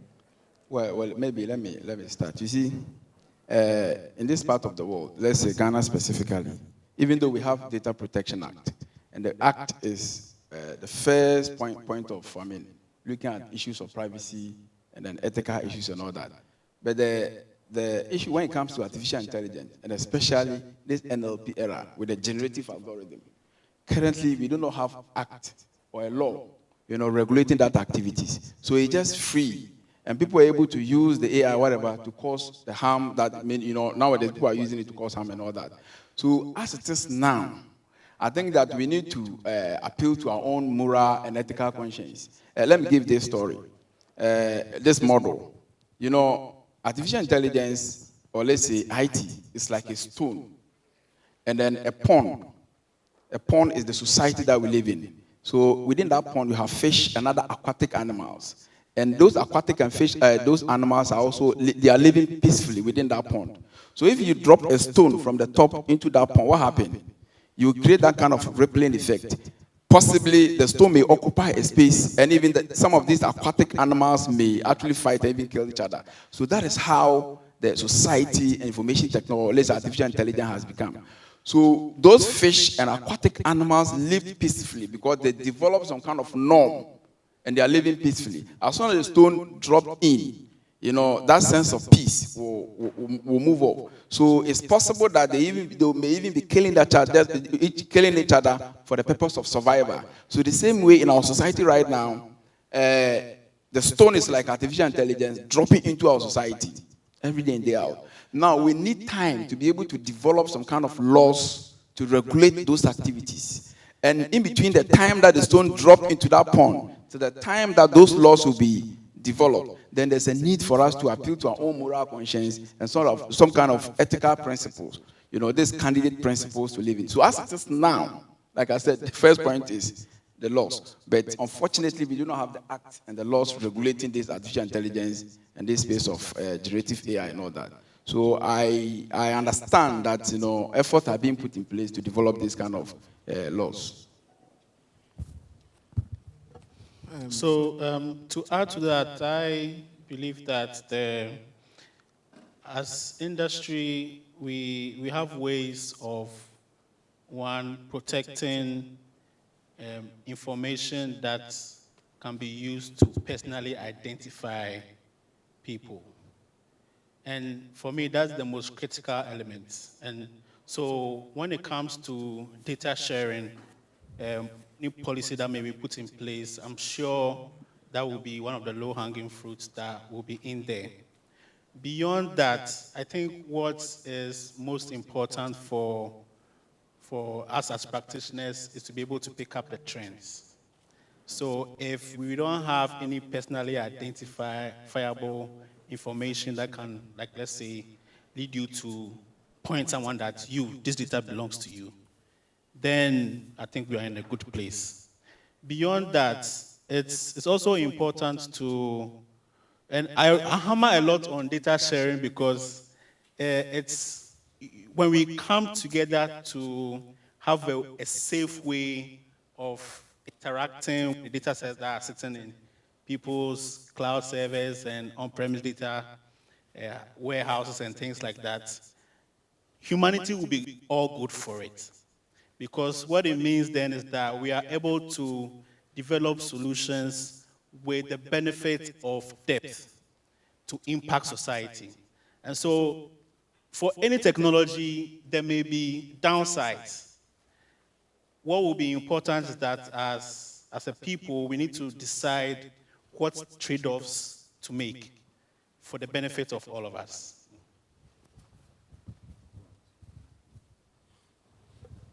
In the absence of further contributions, we'd love to move on to the next set of questions from the audience. That is, if the speakers have no contribution anymore with regards to this particular question. All right, so back to the public. We are now opening the floor for further questions. If you have a question, kindly put your hands up and they will bring the microphone to you. 1, 2.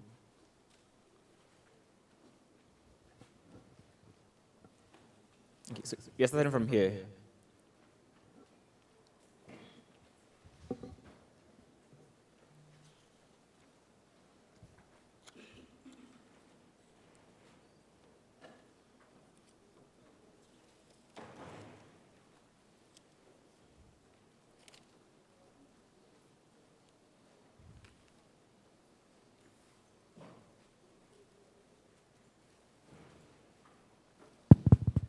Okay, thank you very much. I would affirm that I've been researched about IT and technology and all that because I didn't really have any interest. I didn't want to have anything to do with it. But then getting to know or hearing these insights, I know that I'll be left behind. And so I'll need to fasten on my belt and then move on with the world as it's evolving. Please, you made mention of some courses and programs we can enroll on. So I would like you to give or put much light on that, how we students can enroll and then take these courses. And then also, if possible, how our people in the village, like my uncle who is into agriculture, can also benefit from this AI and be able to transform a better life. Thank you. All right, thank you so much. So we'll take the next question, probably 2 more, and then the speakers will address them.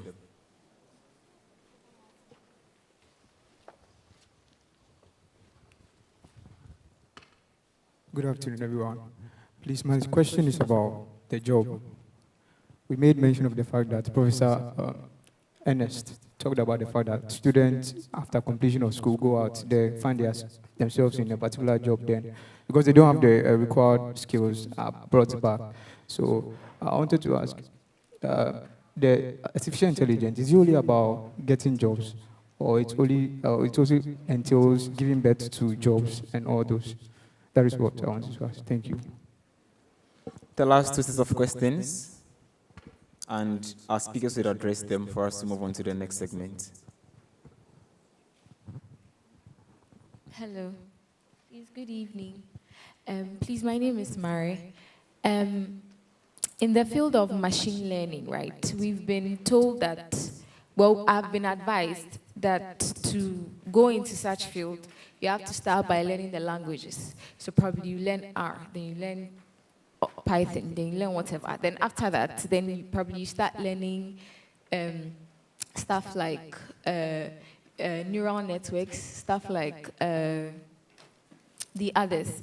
But then you go into the real world, you go into the marketplace, and they are not using stuff like that. The only thing that is dominant is, well, that I have seen, I don't know, that I have seen is data analysts and data scientists, them taking data, them analyzing it. I don't know if right now I apply to MTN, let's say I want to do my NSS, and I have a machine learning background, and if I will be able to get somewhere to be and apply my skills and everything. So I wanted to know if there are if really in Ghana today, if I walk up to KFC with my machine learning skills, I'll be able to get a job. Yes, so that's my question. All right, thank you so much for the question. Now we have 4 questions to be addressed by the speakers. So I'll read out the first 2 questions, we'll take the answers, and then move on to the next 2 questions. So the first 2. The first person wanted to find out some of the courses that you can enroll on when it comes to AI. And the second question was, how do people in rural areas also benefit from AI? Especially those related, when it comes to agricultural-related activities. So the first 2 questions. Okay. So the programs that you can, apply, we have data analytics. You can apply to do data analytics, business intelligence, data science, and then Of course, now we have management science even has that component of analytics. So these are the courses programs that you can apply or you can enroll on. But the difference between business intelligence, there are some people, you spoke about machine learning and the neural networks and all that. And machine learning encompasses that neural network, the artificial neural network, and that gave birth to this deep learning stuff. Now, there are some people, they do not have the technical skills. For instance, the Python and the R and all that.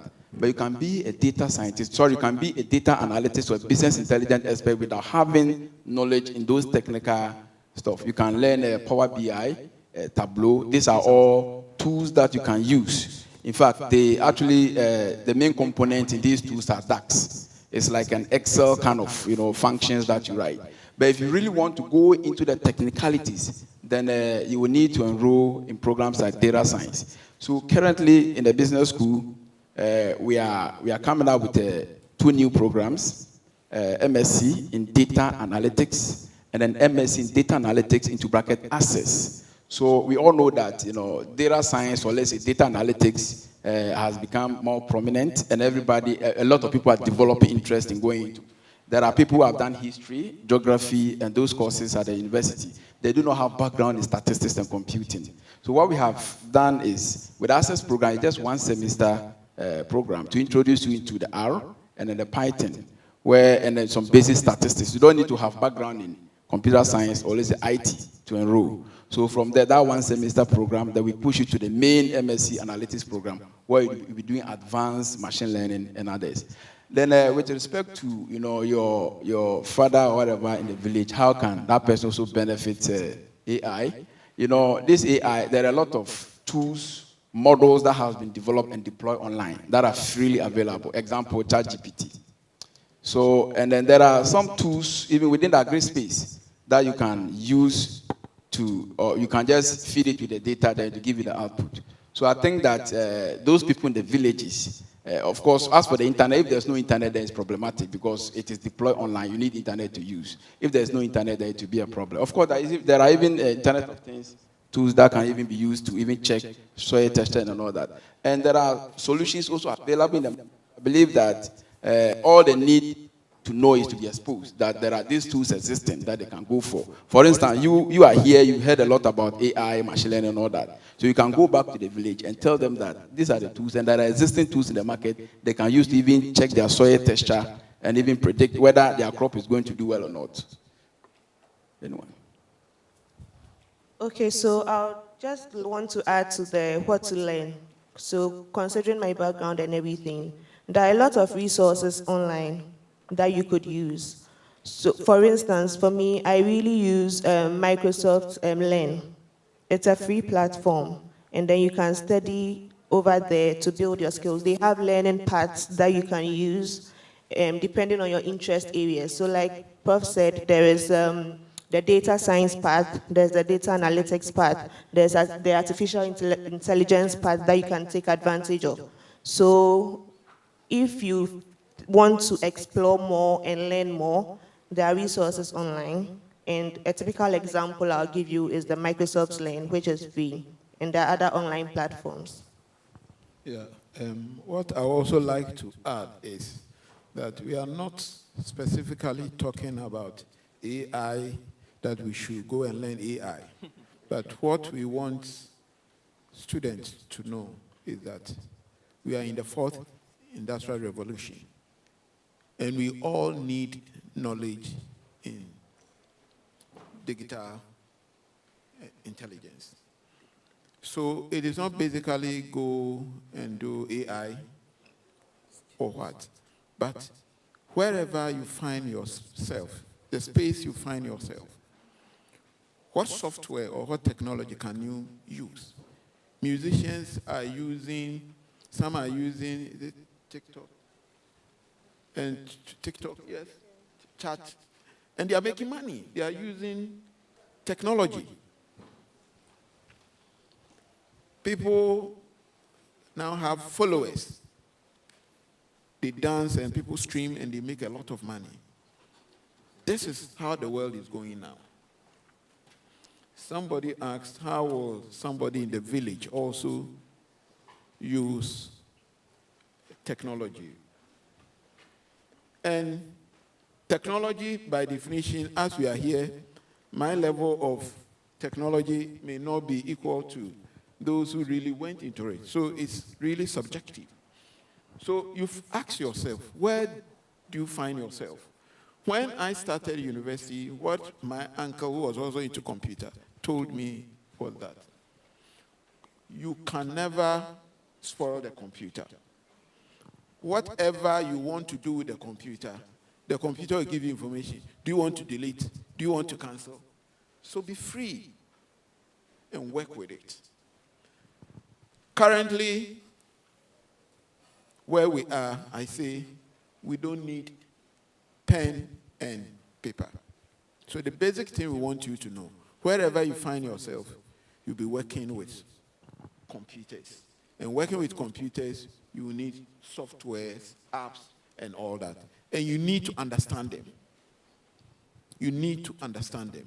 And that is the way to go. Thank you. All right, thank you so much. The last two questions before we move on to the next segment, a special request from a student. It comes to Mr. Kofi. Now, is AI only about jobs? That is the first one. And the second one is, she mentioned machine learning as a field in AI, and then she feels it has been more of theory than practical when you go to the field of work. Now, what do you have to tell any student here who is interested in learning machine learning? Right? Because in a case where you have that skill or that set and you're unable to apply it in the real job market, what becomes of it? So I'm not sure how you are getting the information that when you go into the industry, those skills are not being used. They are very much used. There are two things. I think one thing that perhaps drives the underutilization of those skills is the lack of the domain knowledge. So if you're in a specific field and you do not understand some basic things about that, it's difficult for you to see the opportunities that you can leverage machine learning to make things better in that space. So Doreen mentioned that she started off with a networking background, engineering background. Then on top of that, she builds those machine learning skills. So in her scenario, when it comes to interpreting or identifying, we can apply this to maybe make this kind of decisions. We have this data set. If we apply this, we'll be able to find these insights. It helps. So on top of that, I don't think we are recommending that everybody should go and study AI and get a job in AI. What we are saying is that this is what is happening, or this is what has happened. So everything around us has changed. How do you position yourself in a way that you do not get left behind? You need to understand how these things work. If you understand them, you are in a better position to reposition yourself. And that will be the difference between somebody who becomes redundant and then somebody who can apply AI so that they are more productive. You get it? So I've always encouraged people that, in some aspects, some jobs are going to go. We cannot run away from that fact. In that other aspect, we will need those additional skills to fully utilize these technologies, right? And so that's how we need to look at this. We're not asking everybody to go and do AI. If I may, I just want to add that when it comes to the world of work, it's about solving problems. So whatever skill you have, if it's going to solve a problem in the business and create a sustainable solution or improve business processes, no one would stop you. You would have the opportunity to apply that and then improve in the business that one way or the other. So you shouldn't have the mindset that it's not being applied. But you should have the mindset that you are going to solve a problem, and if I have a skill that would be able to solve that problem, I need to apply it. Okay, let me give a practical example. Even though I'm in academia, but I've been doing a lot of consultancies, all because of my knowledge in machine learning and then the AI. One example is there is a shop, a very popular shop here in Ghana. They have a massive data set. They only got to me and said, what can we do with this data so that they can make certain decisions? So quickly, I proposed to them that we can do something called association rules mining.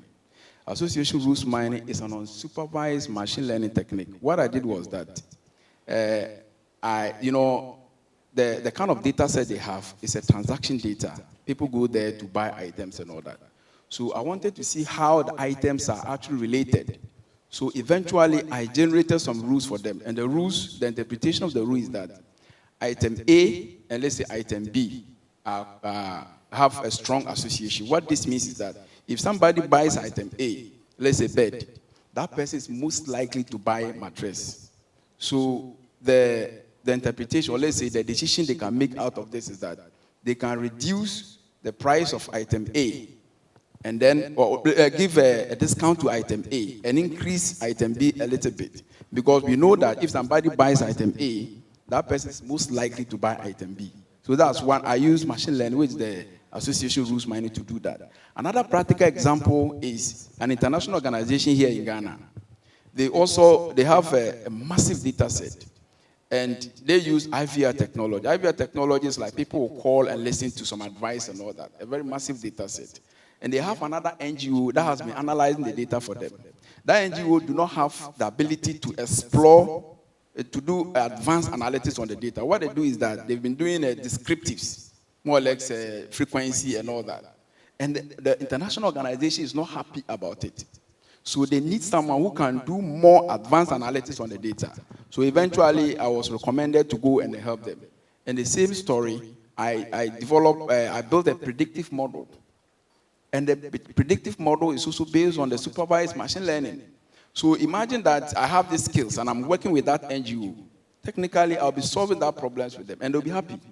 So just as he said, it's all about solving a problem. Once you have the skills and you are there, you can explore. Once you have the knowledge, you have the domain knowledge, you can explore or leverage that domain knowledge to analyze that data and help them make decisions. And all this is based on historical data. Thank you. Prof, would you want to come in for the last contribution before we take the next question? His story answers mine. Yeah. All right, so we'll move on to the last round for the question and answers. So if you have questions, please let your hand be up. I think I'll take 4 or 5 questions, and I will take just 2 contributions, which should be very brief. So now let us move on to the questions. All right, thank you. Please, Dr. Awuni and Mr. Kofi, my question has got to do with attitudinal and behavioral issues of AI and data analytics. Today, the average user of iPhone 14 Pro Max, whatever we can mention, do not have an idea of how best we can utilize it in acquiring knowledge. And as Doreen mentioned, there are a lot of stuff that you can learn on the internet. How do we psych our students to understand that you don't necessarily need Dr. Awuni to sit before you and teach you, but you can learn so many things because there are Coursera, OpenAI, and all that you can learn. Me, for instance, I learned public speaking online, and it reflects daily in my lifestyle. So please, how do we let our level 100 to 400 students understand how they should behave and the kind of attitude they need towards these AI and data analytics technology? Thank you. All right, the next set of questions, we are noting them down, and our speakers will attend to them shortly. Okay, good evening. My question is based on, now we've realized that IT is not only necessarily or important to those doing computer science, but all of us that doing, no matter the course, it's necessary. But here comes the case that we are only focused on our courses, let's say public administration, and at the end, you excel with first class, but you go to the job market and then you don't get job because your background in IT is very shallow. How do we survive that? Is it we, the student, that we have to do something about it, or it is the institution that have to restructure their things, because it is very alarming and it is going to affect we, this generation, and even those that are out there? Because at the end, I excelled, first class, what's expected of me? I got it, but then here comes, I apply for a job and they say that, oh, you have first class, but you can't even operate a computer. How then do we take you because you don't qualify? I think that is very sad. And then not to me alone, every student will feel sad about it. How then do we go about this? Thank you so much for your questions. So we'll take 2 more questions, and then we have an online participant who also wants to join us on Zoom and then ask his question. So what we're going to do is 2 more questions here, briefly, and then we'll take 1 question from someone who is online on Zoom. Sorry, my is a contribution. Basically, what we touch on the question an online person asked about how to be responsible in your AI exploration or deployment. One thing I want to say is that for us, it's about collaboration, okay?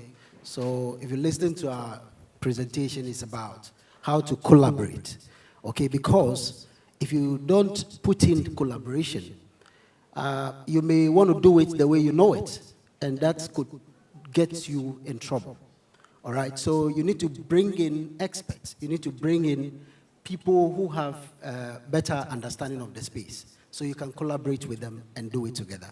So that is key in deploying AI. Talking about the risk again in it, there are new areas that are being, we're trying to exploit those areas. There's something they call interpretable AI and explainable AI.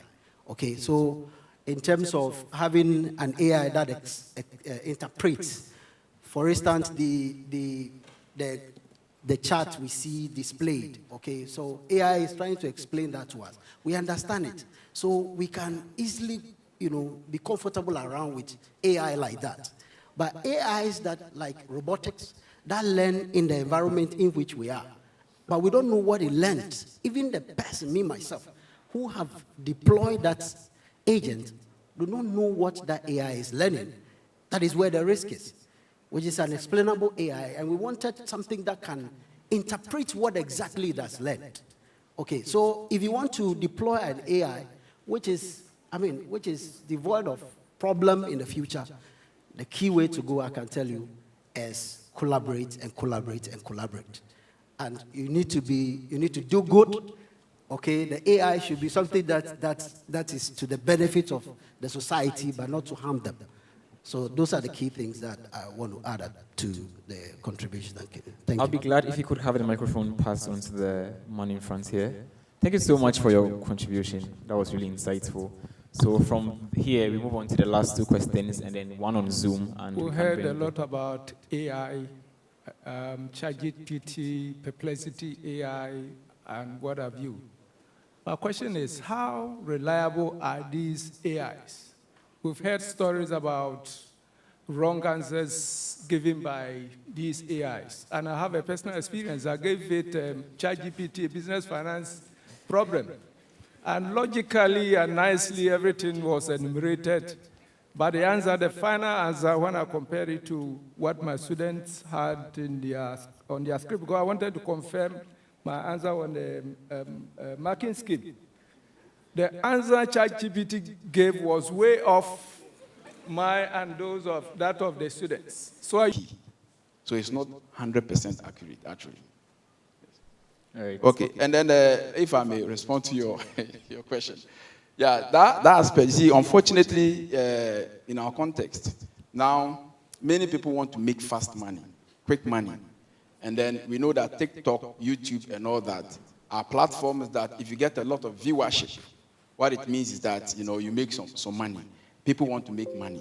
So, and we are all using iPhone 14 and all that. And as you mentioned, the behavior, we rather prefer creating a TikTok platform than a Slay and put the Slay whatever on that platform. When people go there to view, money comes and then you get the money. So instead of us to look at the other aspect, of course, learn the AI and stuff.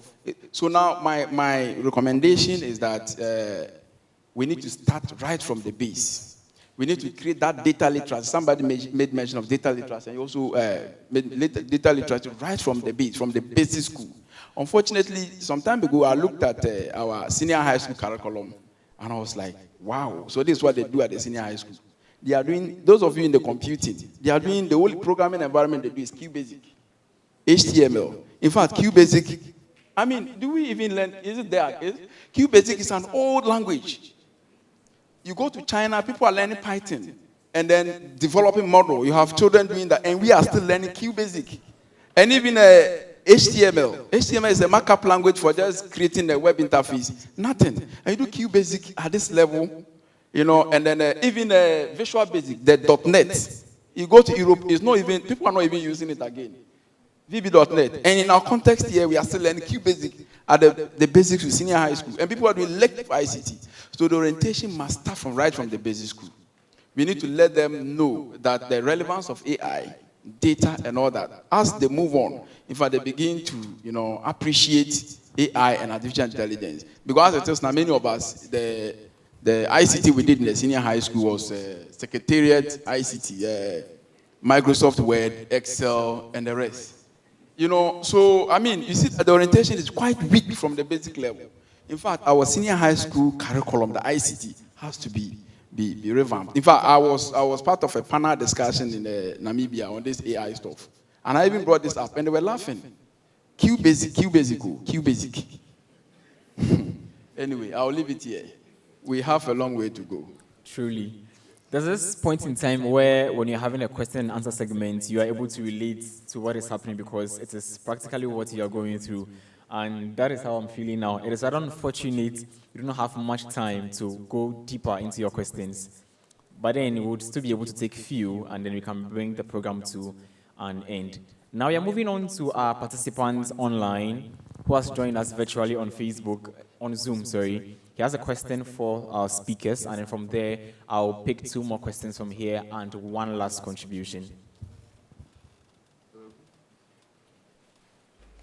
Hello? Hello? Hello, yes. I can hear you.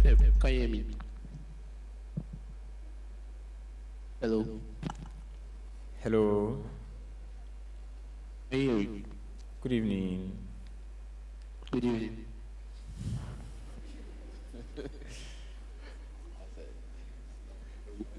Mr. Carl, we can hear you. Kindly go on with the question. All right. My question is, how would you address the ethical and societal implications arising from the use of personal data and AI algorithms? Did you Yeah, get there was that? a question on that, and I think we... Yeah, I think, but it was not addressed. Say it again. I don't know if that question was addressed, the implications. Yeah, it was. In fact, he spoke, even both of us. Okay. Could you please give him a 20-second answer to just quench his thirst? Well, so I think what I said was that, you know, currently we only have a Data Protection Act. And the Data Protection Act, in a way, is to guide the way we use data in terms of data sharing and what have you. But as it is now, AI is coming up, and I made mention that I use a model, you know, pour a pond and then the stone dropping in as an example that, you know, fishes are living peacefully, and new technologies keep dropping. And for us to be able to develop new laws to regulate the activities of AI, then it will take time. So we need to appeal to our moral conscience and ethics to be able to live in the society. So as it is now in Ghana, there is no exclusive law addressing this issue of AI. It's only the data protection law somehow addresses it. Even with the data protection law, I try to read it, and if you look at it, I don't know, the committee that actually developed it, it's like it is tilted so much to legal, law. And, you know, every minute you be talking about law, and all that. So the technical aspect is quite actually missing from the Data Protection Act. So as it is now, there is no law. So ethics and then morals are something that we need to, consider. And you also added something. I don't think I remember what I said, but let me share something else. I find this question, when it comes up, I find it very interesting because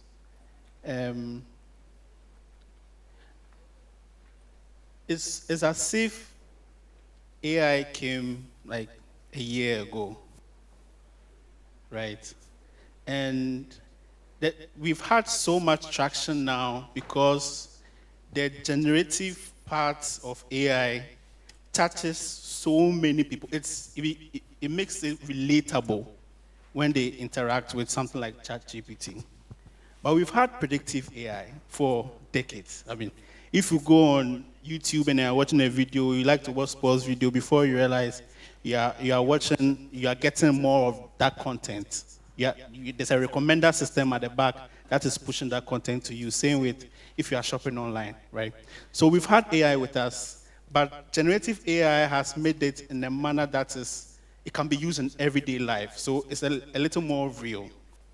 Now, how have we handled the issue of ethics in the past?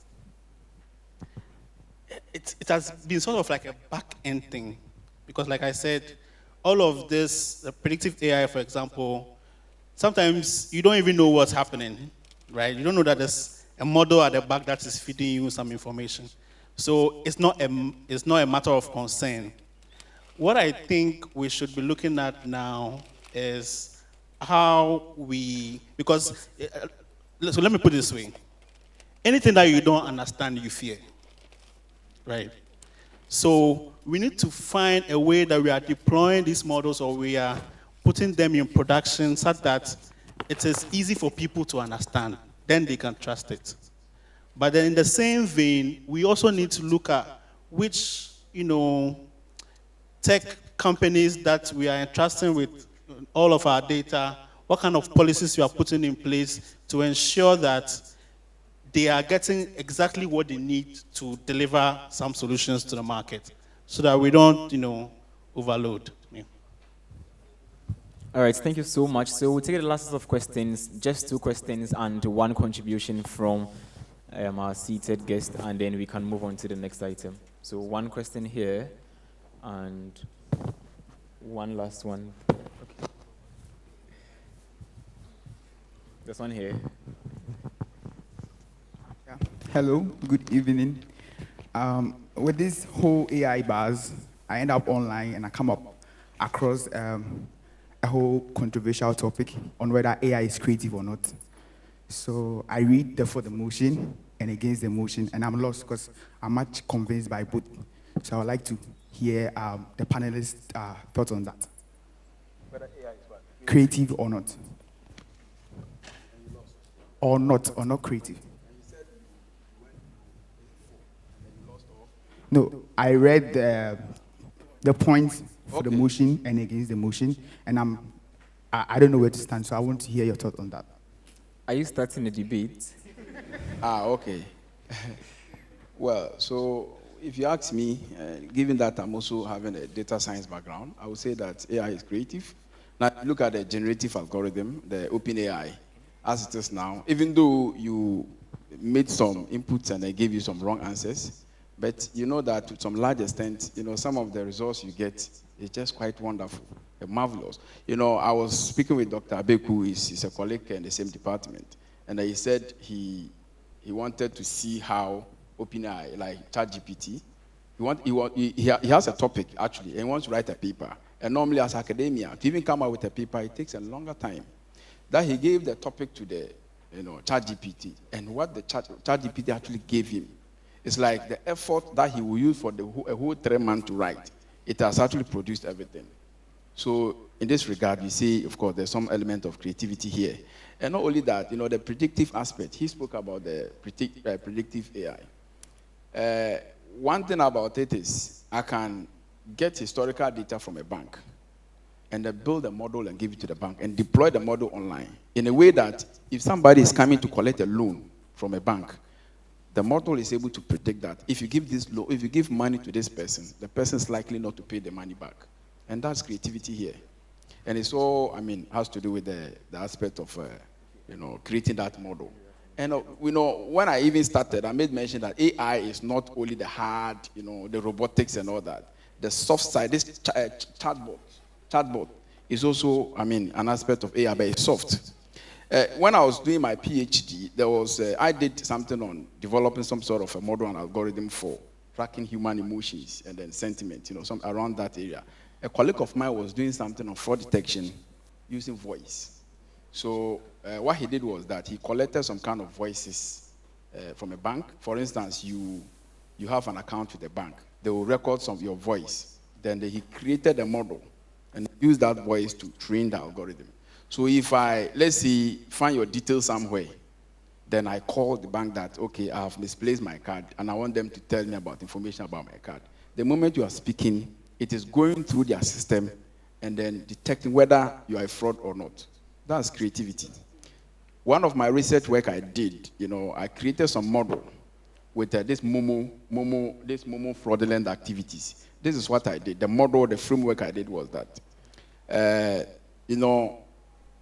the ethical aspect is there anyway. There is a challenge, but let me explain. There is social engineering going on. Somebody will call you and say that he has transferred 200 Ghana cedis mistakenly and then blah, blah. We know that social engineering, a number of them. Normally, I say that in our context here in Ghana, we are somehow lucky because those with ill intention, they can only do social engineering. They don't have the skills to hack. They can only do social engineering. Social engineering is about influencing someone's behavior. I have transferred 200 Ghana cedis to you and all that. So we can collect voices of all those fraudulent activities. Then use that voice, we build a corpus. A corpus is like a compilation of these voices. Then you give that voice to a machine learning. The machine learning will learn all these voices. Now, what we did in our research paper was that let's create a model with these voices and give it to the machine. Then we put that particular model into MTN, let's say their server. I don't know, you are with MTN, their server. So if somebody calls, let's say a fraudulent person or suspected fraudster calls, the voice will pass through their system. Then, of course, we have the machine there that has learned a lot of these voices and all that. So it will pass through the system and to be able to detect whether this voice or what the person is talking about is that kind of, I've transferred 1,000, whatever. So if the system is able to track, let's say 70%, or 80% that this is a suspected fraudster, then it will send SMS secretly to the person, the legitimate, receiver. Send SMS to the person that the person you are speaking to, the person is suspected fraudster. So it's up to you to decide whether you want to go on with the conversation or not. But the issue with our model has to do with ethics. The question is, ethically, I can't just go and record someone. Voice and then, unless I have to, if it has to do with issues of security and all that, probably I have to go to court and take some whatever before I can be able to develop that kind of corpus. We call it corpus of voices, and then to train a machine learning algorithm. So this is also creativity. Maybe I have shared ideas here. My sister from MTN can pick it up. All right. Thank you. I think the guy is almost making it a debate, truly. So there's a lot of creativities around AI and then machine learning. I think that earlier I also gave the difference between the AI and the machine learning. AI gave birth to machine learning, and then machine learning has a lot of machines, algorithms, support vector machines, artificial neural network, random forest, and several other algorithms. One of them, which is artificial neural network, it mimics human neurons. When you touch something, your neurons send the message to your brain for interpretation and all that. So it mimics human neurons, how there's a communication. And researchers realized that if you look at the ANN, we have the input, output, and in between there's something we call hidden layers. The hidden layers, when it started, there were not many. So they were calling it shallow learning. There were not many. And every step within will refine the predictive process. So researchers realized that we can add more layers in between the input and output. Let's add more layers and give responsibilities to the layers. That is forward propagation. So when they did that, and then they added more layers and gave responsibility to the layers, and they realized that the performance was far better, and that led into what we call deep learning today. So deep learning, the earlier one, which is the artificial neural network, is shallow learning. And now we are into the area of deep learning. So what deep learning can do magically is that it can pick the data from the environment. This time, I don't need to give data to the machine. The machine itself will now pick the data from the environment and take its own decision.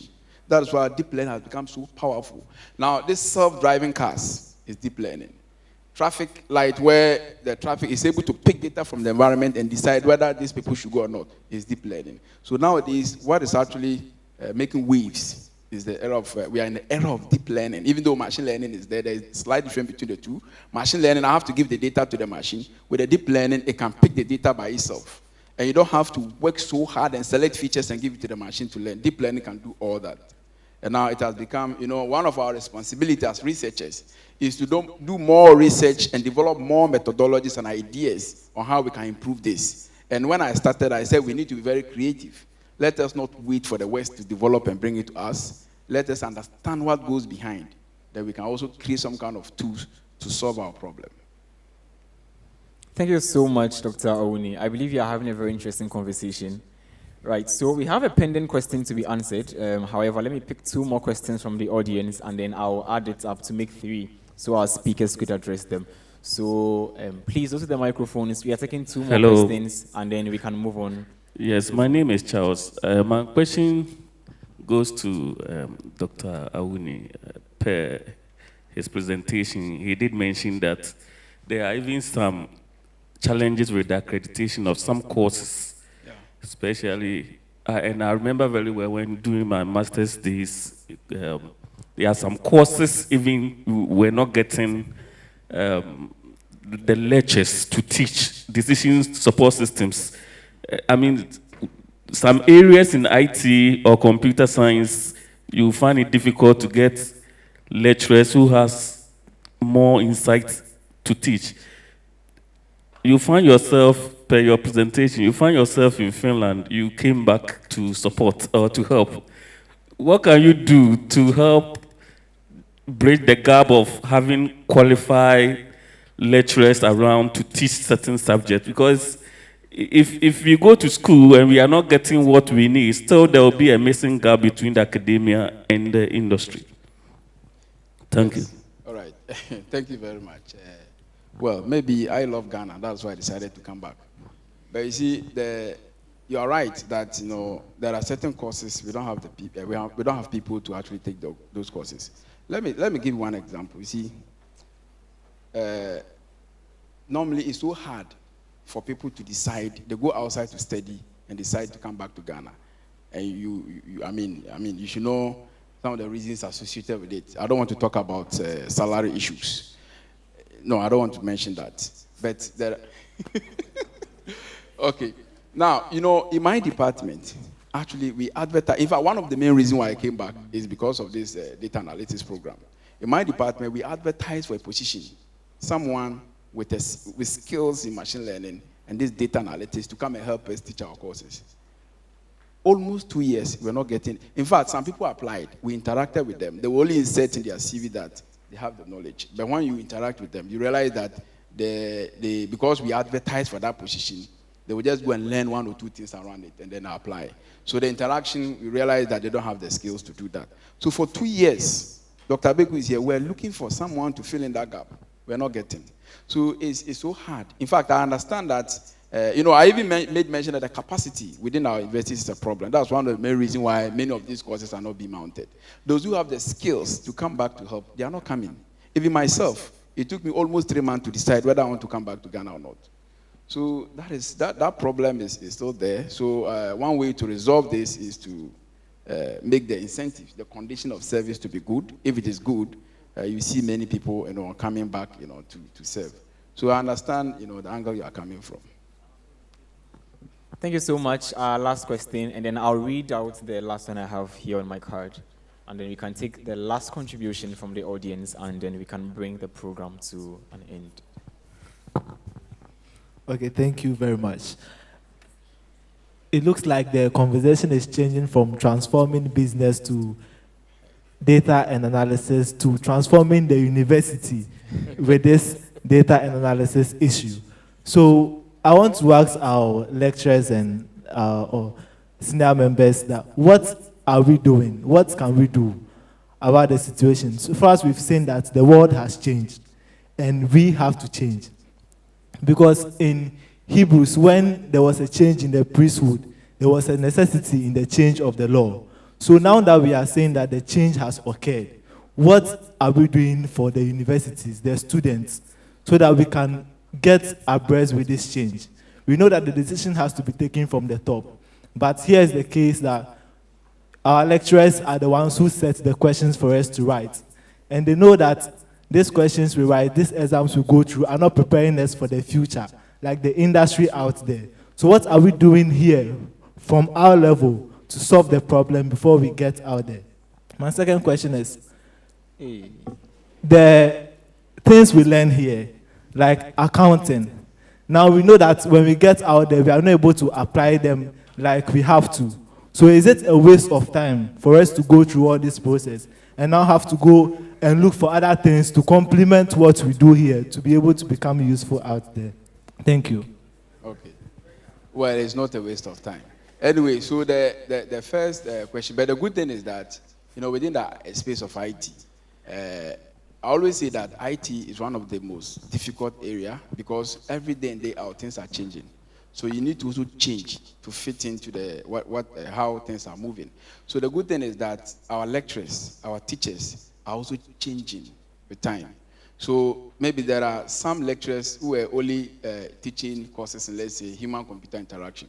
Now AI has come, and many universities are introducing it. And I can tell you that lecturers are also changing, and many of them are taking courses to upgrade themselves. So as it is now in my department, for instance, I can say that 100% of all the lecturers have skills in that area. Initially, some of them did not have. We also learn, lecturers and teachers also learn. So things are changing, and we're also changing with time. So I can tell you that now things are getting better. And then the aspect of the accounting, you say accounting. You spoke about accounting. Okay, somebody actually came to me and said he wants to learn how to develop a website. No, he said he has skills. Sorry, he has skills in developing the website. Because, in fact, I also have an IT company. I run an IT company. I have people working for me and all that. So this guy came to me that if I can consider taking him, he has skills in developing websites. And I asked him, what are the languages that you understand? What the guy told me that he said he has learned content management system like WordPress and Drupal. So he has the skills to build a website with WordPress and Drupal. But he doesn't have the technical skills to even understand what even goes at the back. So yes, at the moment, there are tools, accounting software and all that, which you can use to do certain things. But I can tell you, for you to be able to make proper interpretation, you need to have the basis and the background. So that one is very important. So yes, there are people who have actually done maybe a different course. They only learned WordPress, but they don't understand what goes on. So if there's a problem, even for the person to change and make things, he can't do it because he cannot program. He cannot go at the back end to look at the HTML tags. He's not able to go at the back end to look at the PHP stuff and all that. So this person, he came to me. I will not pick this because he doesn't have the technical skills to actually, do things. So normally the background is very key, the foundation. You must understand what actually goes into it. And even with the machine learning, there are tools that you can use to do some of these things. But I can tell you, you should understand how it works. For instance, if I want to use a machine like one of the algorithms we call K-means, I want to use K-means for clustering. I must understand how K-means works. And you can only get that. You can get that from the university. So it's no waste of time, my brother. You have actually acquired the knowledge. Even if you go out, somebody asks you to teach him or her accounting, you'll be able to do that because you have acquired the skills from here. Yeah, So, I think to add to what he said, the academia is to direct development. Just like you've come here to learn accounting or business, your lecturers are supposed to direct and focus the learning to a particular thing that we or the country is aspiring for. So yes, we are not here to waste our time, but we want you to also know that what you are teaching is not 100% preparing you for the world of work. I always say it's about 40% preparing you for the world of work. You have to do a lot yourself. We just open the doors for you, and you have to know which doors you have to pass through. Just like Doreen said, whatever she learned at school, she got a job, and she has to learn other things. But because they've given her a wider door, she was able to know where to pick the other information to make her whole. The reason why we are here is also to add up to all that you are being taught. Every university organizes programs like this, and this program is by the industry and academia. So perfectly to prepare you, to let you know that the classroom is not all. The classroom is not all. Thank you. Yeah, to add is that, I have this guy, he's a developer, he's a mobile application developer in my company, a serious developer, very good. The guy did not do IT or computer science in in the university. He did nutrition at University of Ghana. And he took courses from Coursera and then Udemy. And that guy is one of my finest mobile application developer. He just took those courses and then, so, you also have the responsibility to learn. You not get everything from the university. So you have the responsibility to learn. Yes, we give the foundation and all that. You also have that responsibility. Thank you. Thank you so much. So because of time, we wouldn't be able to take a lot of questions and contributions. We are lucky to have the BHS executives here with us. So I believe, looking at how impactful they feel the program has been, they would make arrangements to organize such programs in the incoming semesters. Or Mr. President, what do you say? All right, so this particular question, we missed it, and I feel we are supposed to be fair to the lady who asked, so kindly give us an answer. She asked, a lot of students and graduates appear to be underskilled when it comes to IT. They make good classes, but when you get to the field of employment, they do not have the requisite skills needed for those particular tasks or job.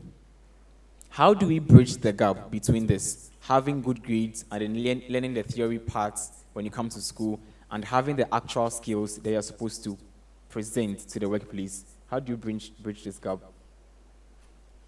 Yeah, thank you. That's a brilliant question. I think I was also thinking about it.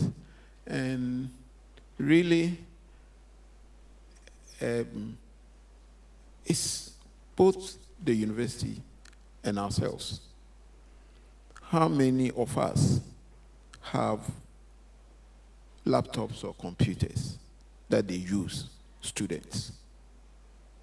Most of us do not have it. If you don't have computer, I'm not even talking about how to use it. They were mentioning certain languages. I'm not a computer scientist, so I cannot even mention. But I can use the computer to do whatever I want to do. How many of us do we have it? If you don't have the computer and you are in this university, you'll finish and you will not get a job. Most students finish national service. I mentioned national service. You go to every workplace and all that they do is on the computer. No company have extra computers that when you are going to do your national service, they will give it to you to sit behind. And even if I have a computer for the work, I will not like you to come and mess up my data. So it's very difficult for somebody to give you a computer. So you have to go and do the national service with your own laptop. That's a plus. If you have that, you go and they assign you a task depending on how you present the work. That is when the worker will get to know that this guy or this lady is good. And that if I even entrust her with my desktop or laptop, he can handle it. Instantly you are getting a job. But most of us do not have that. I believe most of the discussion here has been high ICT, but basically I'm not looking at it from that angle. What we want you to know that you need the basic knowledge in ICT. And the basic knowledge in ICT is moving from just DOS command and whatever, Windows and that's not what I'm now we've entered into data science and all that. So you need to up your game to that level. And we cannot do all that in the universities. You need to do a lot on your own. We have lecturers, and there are times when the lecturers are in their offices, you can walk into their office and then ask questions. Some questions cannot be answered in classroom, but it can be answered during free period. So yes, we can create job for ourselves if we also help ourselves by learning a lot of things online. During our time, we have to walk to the library. Even the libraries were not available. We're talking about transport and library and books. Your time, you also be talking about what? You can stay in your house and have all the data. You can stay in your house and learn everything. A gentleman whom I take a lot of inspiration from told me he had his degree and everything from the University of YouTube. And that guy is just smart. Ask him about almost everything and he will give you technical advice. He has not been to the university. He's learning everything from YouTube. Thank you. Yeah, so that we cut down the TikTok, that's slaying on TikTok and the rest. That we spend so much time on learning. Yeah, and then you spoke about collaboration. One thing is also about the industry academic collaboration is key. As a student, you need to take up internship programs. Some of you don't go for internship. So it's very important. Go for internship, When you go internship, you build more capacity. Sometimes you learn what is actually going on there. And then that collaboration between industry and academia is key. That is where we can leverage, or let's say, that internship can also happen. All right, so please, the gentleman with the microphone, we have a quick response from here, just 30 seconds, and then we'll take a photo with our speakers, and then move on to the closing remarks, the vote of thanks, and you can go to your various rooms to enjoy our special item 13. You didn't get some? Don't worry, I'll sort you out. Thank you, Mr. MC. We're just almost at the end of the program. I want to bring us back so we don't lose sight of the essence of this meeting. First of all, kudos to the Institute of ICT Professionals. They have been doing this as part of education and ICT advocacy. And what does it mean? You want to create education and awareness between students to know what they need to learn so that when they get out of the university, they can get employment. And they are ready-made for industry. Also for entrepreneurs to know that you have these kind of products coming out of the university and they are well-trained to meet your needs. Like Prof was saying, if you come out without the requisite skills and they give you a certain machine to work with, you may end up corrupting data and destroying. It will be more costly to recruit you than to get somebody who is an expert.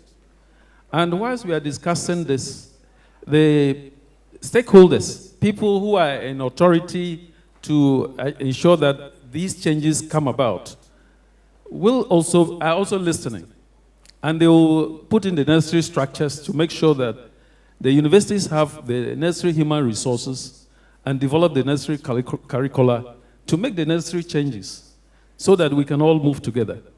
At the end of the day, the student who said, maybe I do accounting or some other program, it doesn't make me employable, so it's like, I've wasted my time. You have not wasted your time. We are saying that any program that you do at the university is relevant, but you have to get top-up education, special short courses that are relevant to add to what you have already learned. That makes it relevant. So you have programs like international programs online, like Coursera, Udemy, and others. If you, at IDEC, we have Africosity. There are short courses on Africosity you can get certificated and trained. And that is why we have a tech lab that runs short course programs for these kind of things. So no matter what program you are doing in the university, make sure you do another program in technology, which makes you more competitive.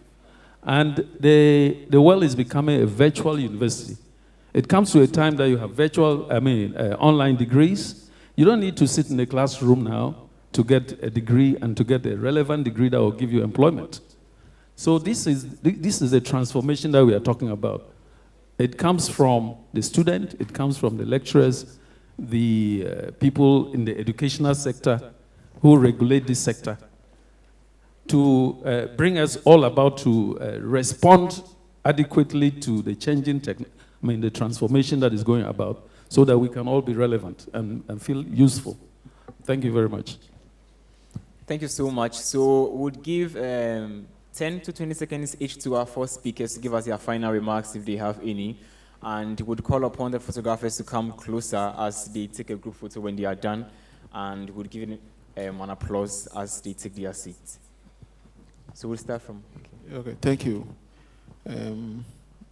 My take home for you is that we are here to let you know that all the questions that you are asking are opportunities for you to start your own business by solving that particular question.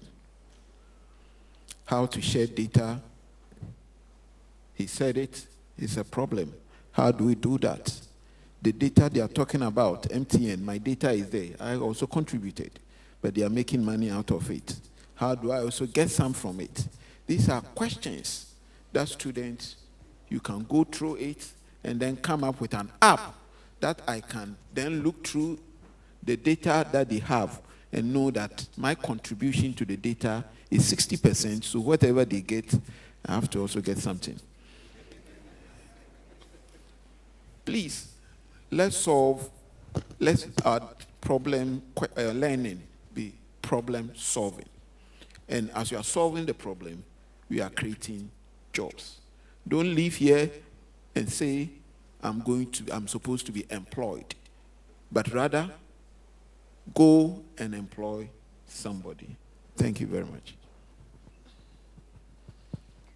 Okay, so what I will say is that when it comes to the industry, it's about solving problems. And then whatever skill sets you develop, just make up your mind that you'd want to solve a problem for whichever industry you would find yourself in. I would want to also touch on the fact that we are in the university to study, but then your development is solely your responsibility.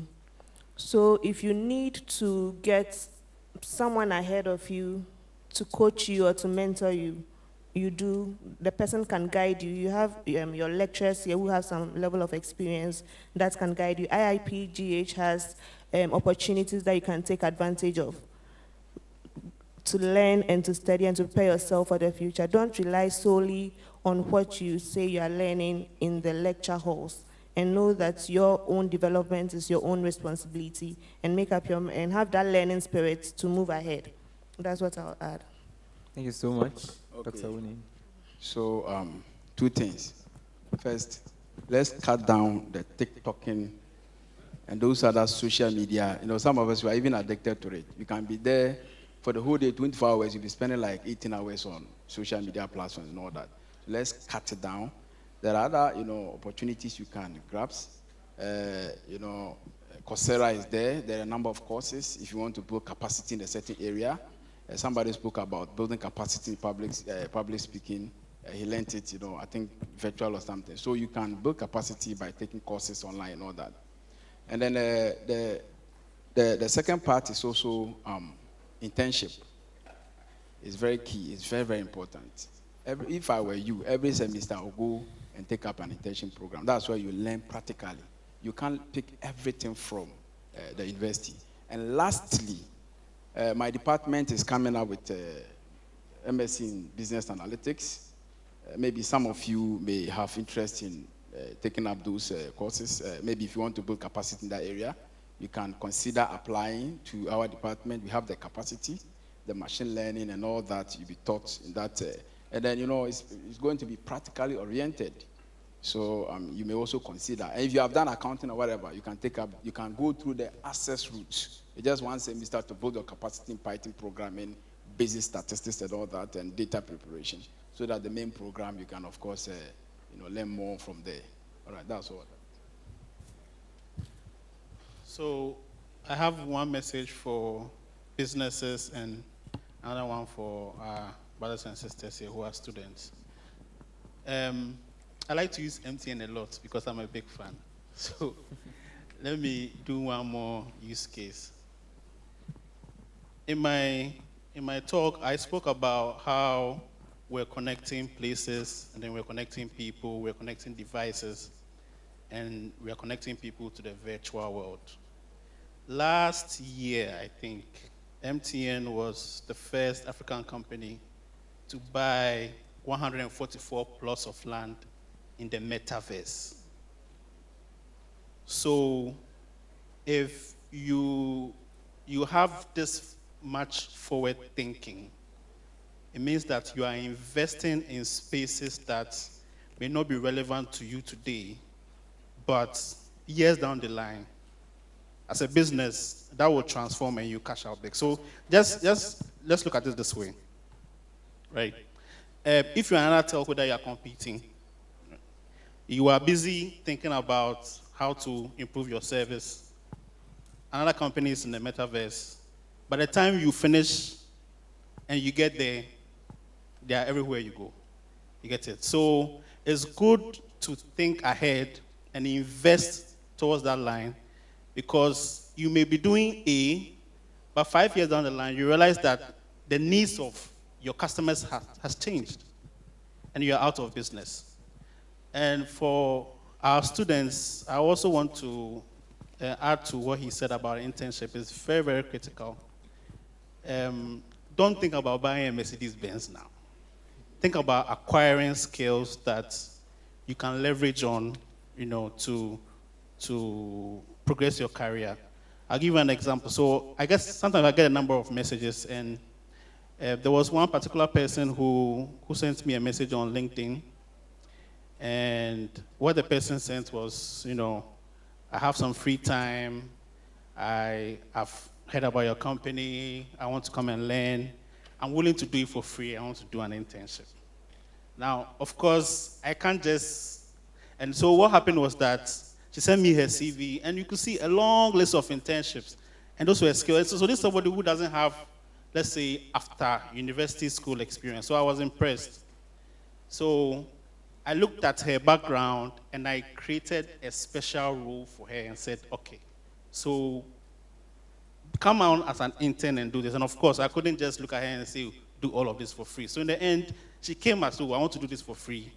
But one, she will get remuneration at some point, and then two, she will learn some skills. So internship is very, very key in building your career. Don't wait till you finish university and just have your senior high school, qualification, your university qualification, you are looking for a job. It's going to be difficult. On that note, I would love to add something about the internships. The MSSU is on the business school second floor for students who would be interested in getting an internship letter. It is for free. You just need to go there, give them your credentials, and your letter will be ready in the next 2 days. You pick them up, run multiple copies, and send them to the companies that you would love to intern with. If you suit their requirements, they'll definitely email you, and you can start working with them. Remember, vacation is 1 month, 3 weeks. You can make use of it before we come to school. Ladies and gentlemen, we are getting closer to the end of the program, and these were the speakers for this panel discussion: Dr. Emmanuel Awuni, Ms. Doreen Ansah-Appiah, Professor Ernest Christian Winfo, and Mr. Kwesi Kofi. Let us give them a hand of applause as we invite the photographers to join us take a group photo with them.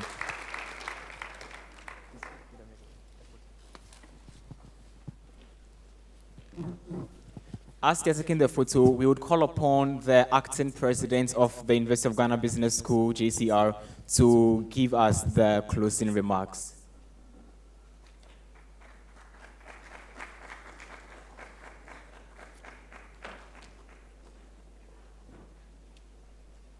Hello, everyone. I'm very honored to be called upon to give the closing remarks, even though I'm not the chairperson of this August program. I don't really have much to say, but the little I have to emphasize on is that the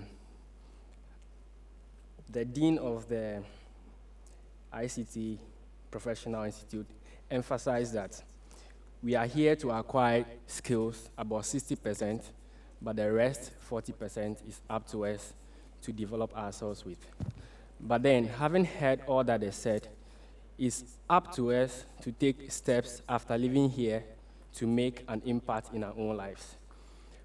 And then we have to actually approach one or two people in this field, but some people or some of us wouldn't be able to do that.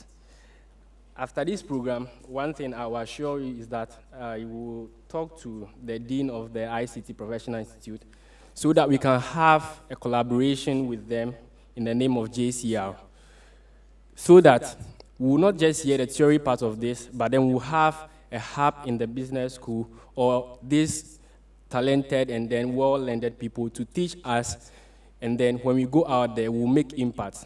After all, it boils down to business school making impact in the world out there. The other thing I would like to say is that I am so much happy about how we turned out for this program. It was something very impromptu. We started this publicity about 2 or 3 days ago, but I just love how we were all able to make it here. Please, let's snap for ourselves. It's a very good thing. Lastly, my words to the panelists. I really, really love the presentation, and then after here, I will reach out to you, and then we'll have a very good time and see how we can help the colleagues of business school. Thank you so much. Thank you so much, Acting President, University of Ghana Business School, JCR. And we would now call upon Mr. Kafui Amanfo from the Institute of ICT Professionals Ghana, IIPGH, to give us the vote of thanks. A round of applause for him as he joins up.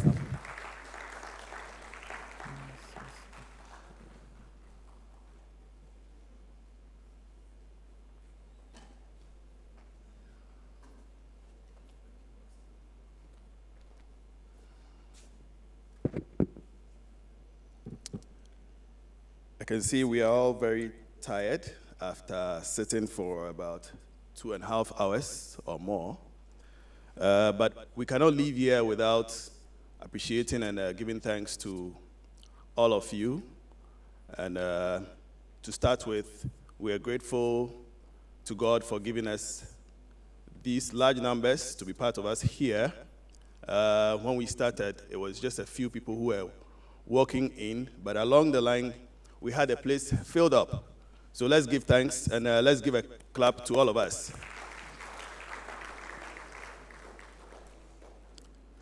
We thank the Business School of the University of Ghana, rightly the Dean, Professor Baule, and the faculty and the students. The guest speaker, Mr. Kwesi Kofi, thank you very much for honoring this event. The panelists, Professor Wainful, we are thankful for joining us here today. Dr. Uni, you did a great job. Thank you very much. And Doreen from MTN, we appreciate you. The Computer Science Department of the University of Ghana,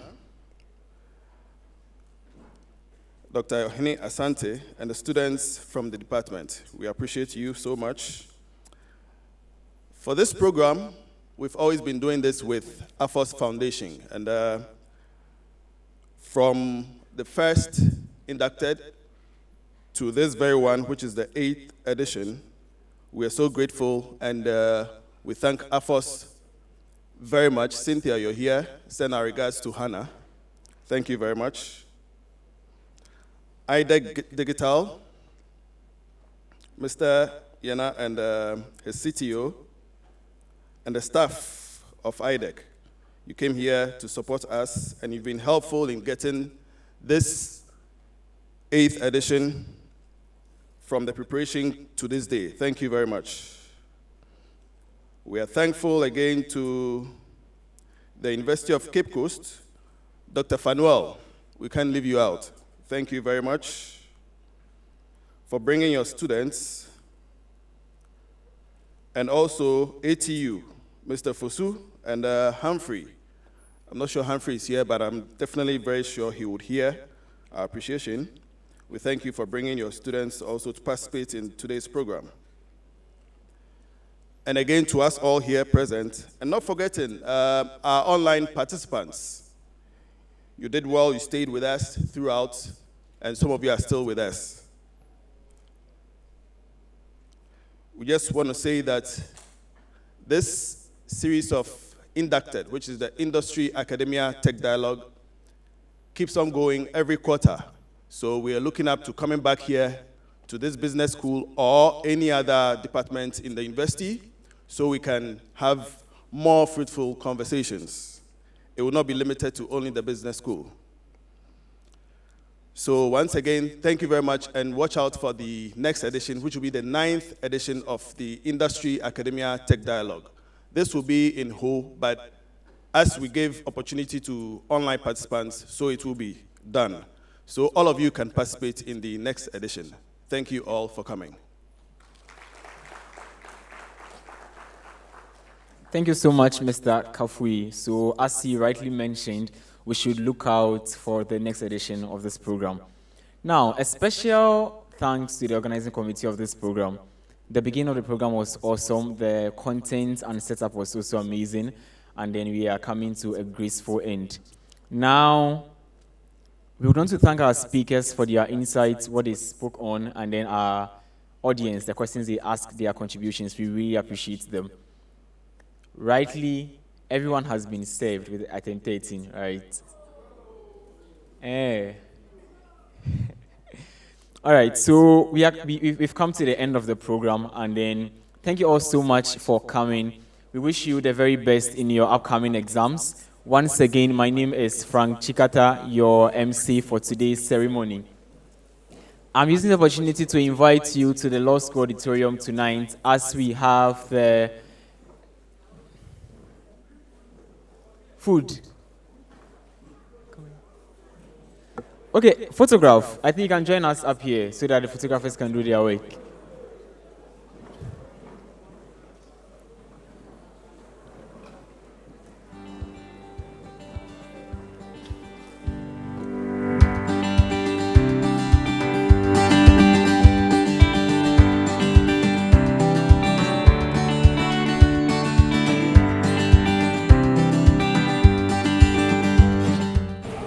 The Junior Consultant Program provides a platform for digiCAP graduates to use their skills they learn in classroom to solve real-world projects.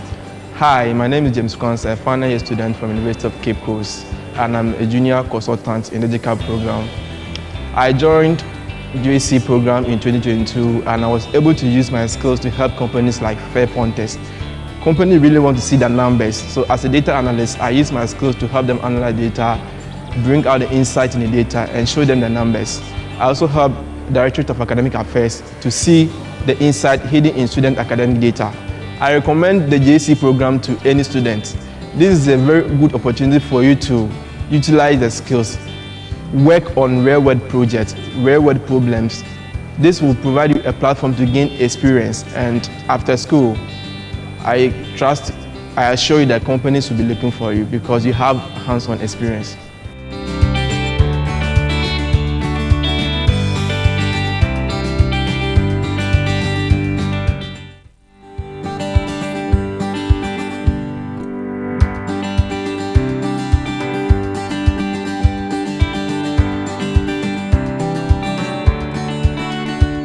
Hello everyone, my name is Grace Adekum, a level 400 student in the University of Cape Coast studying Bachelor of Commerce in Accounting.